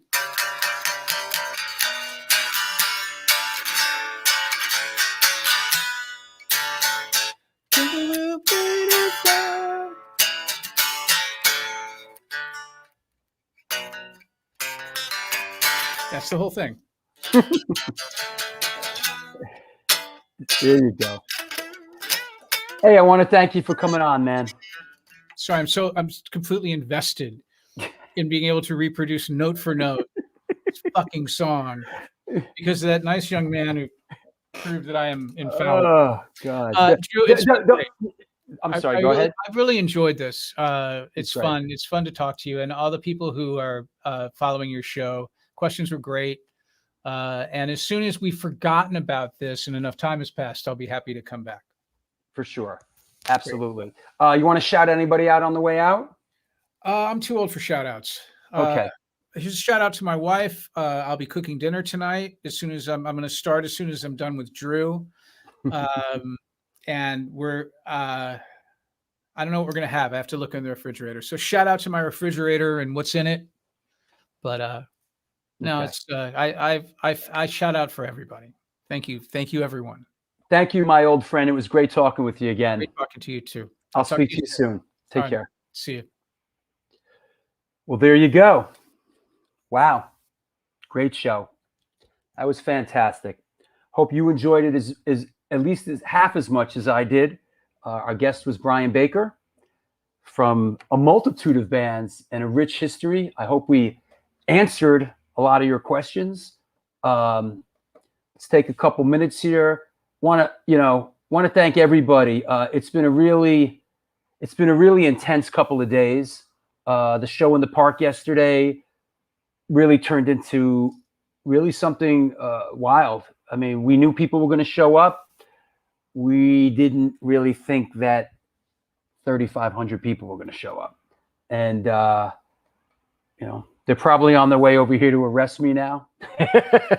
But listen, that's it. New York hardcore will never die. And thank you so much for supporting the show. I really appreciate it. A week from today, We have Rob Echevarria coming on the show. Thank you, everybody. Thank you, Rue. Thank you, Danio, Robert Hogg in Scotland. Fantastic. Arthur, yeah, great show. Andrew, listen, Joe Frank, definitely bring in the heat. I'm getting good. I'm getting kind of good at this, and I really enjoy it. And I wouldn't be able to do it if it wasn't for your support. So I really, really appreciate it. I really do. It's really nice, now that the world's opening up. I was out there yesterday and a lot of people came up to me and just, told me how much the show's meant to them during the pandemic. And it was great. Really, really means a lot. If you're watching the show in rerun, there is a subscription button there, and there's some merch available underneath. John Socks from the FUs, what's up, brother? Thank you for tuning in, and I got to get you on the show, man. I want to do a This Is Boston, Not LA show, John. I sent you a message on Facebook. You never got back to me. You never got back to me. So let's do that, man. So life moves. What's this one? Hold on. Life moves on, buddy. People let their freak flags fly yesterday and enjoyed life. I know, but they're taking little pieces of it and spinning it in really, really bad ways. They're taking just a little piece from yesterday and they're spinning it and they're trying to turn it into, something that it's not. So I got a call today asking if I'd go on the record, with a media outlet. And I said, no, thanks, man. I'm not going on the record. Yesterday's in the past. Stop looking at your feet and look down the road. Right? So Drew, I had a mask and a condom on at the show yesterday. Okay, good. I didn't have a condom or a mask on yesterday, but I'm fully vaccinated. But all right, New York hardcore, only the strong survive. Listen, who's spinning? Take a look at some of the articles that just dropped, man. One in particular, which was a little upsetting. They sort of focused on like something about it being a anti-Black Lives Matter rally or something like that. It's like, really, man, come on. Give me a break, And listen, you know what? While we're here, hold on. For those, we have this coming up a week from Saturday. We have this coming up, and in the park, we have another show in our beloved Tompkins Square Park. So that said, on Saturday, May 8th, Reaching Out, the Car Bomb Parade, Crazy Eddie, Kings Never Die, The Last Stand, and Antidote NYHC. It is a A7 Back to the New York Hardcore Roots, New York Hardcore compilation show. Let's hope it comes off. But I wouldn't be surprised if they pull all the permits for the rest of the summer after what happened yesterday. I wouldn't be surprised if the Gestapo's is coming up the stairs to my building right now. So whatever. Listen, I'm cool either way. I hope it happens. I really do. But what can you do? It's all good. Thank you, everyone. I will speak to you soon. I'll see you a week from today with Rob Echevarria. Thank you all very much for the support. Until then, friends, Romans, countrymen, loved ones, kids out there, I hope I didn't use many bad words today. Until then, do good things and good things will come to you.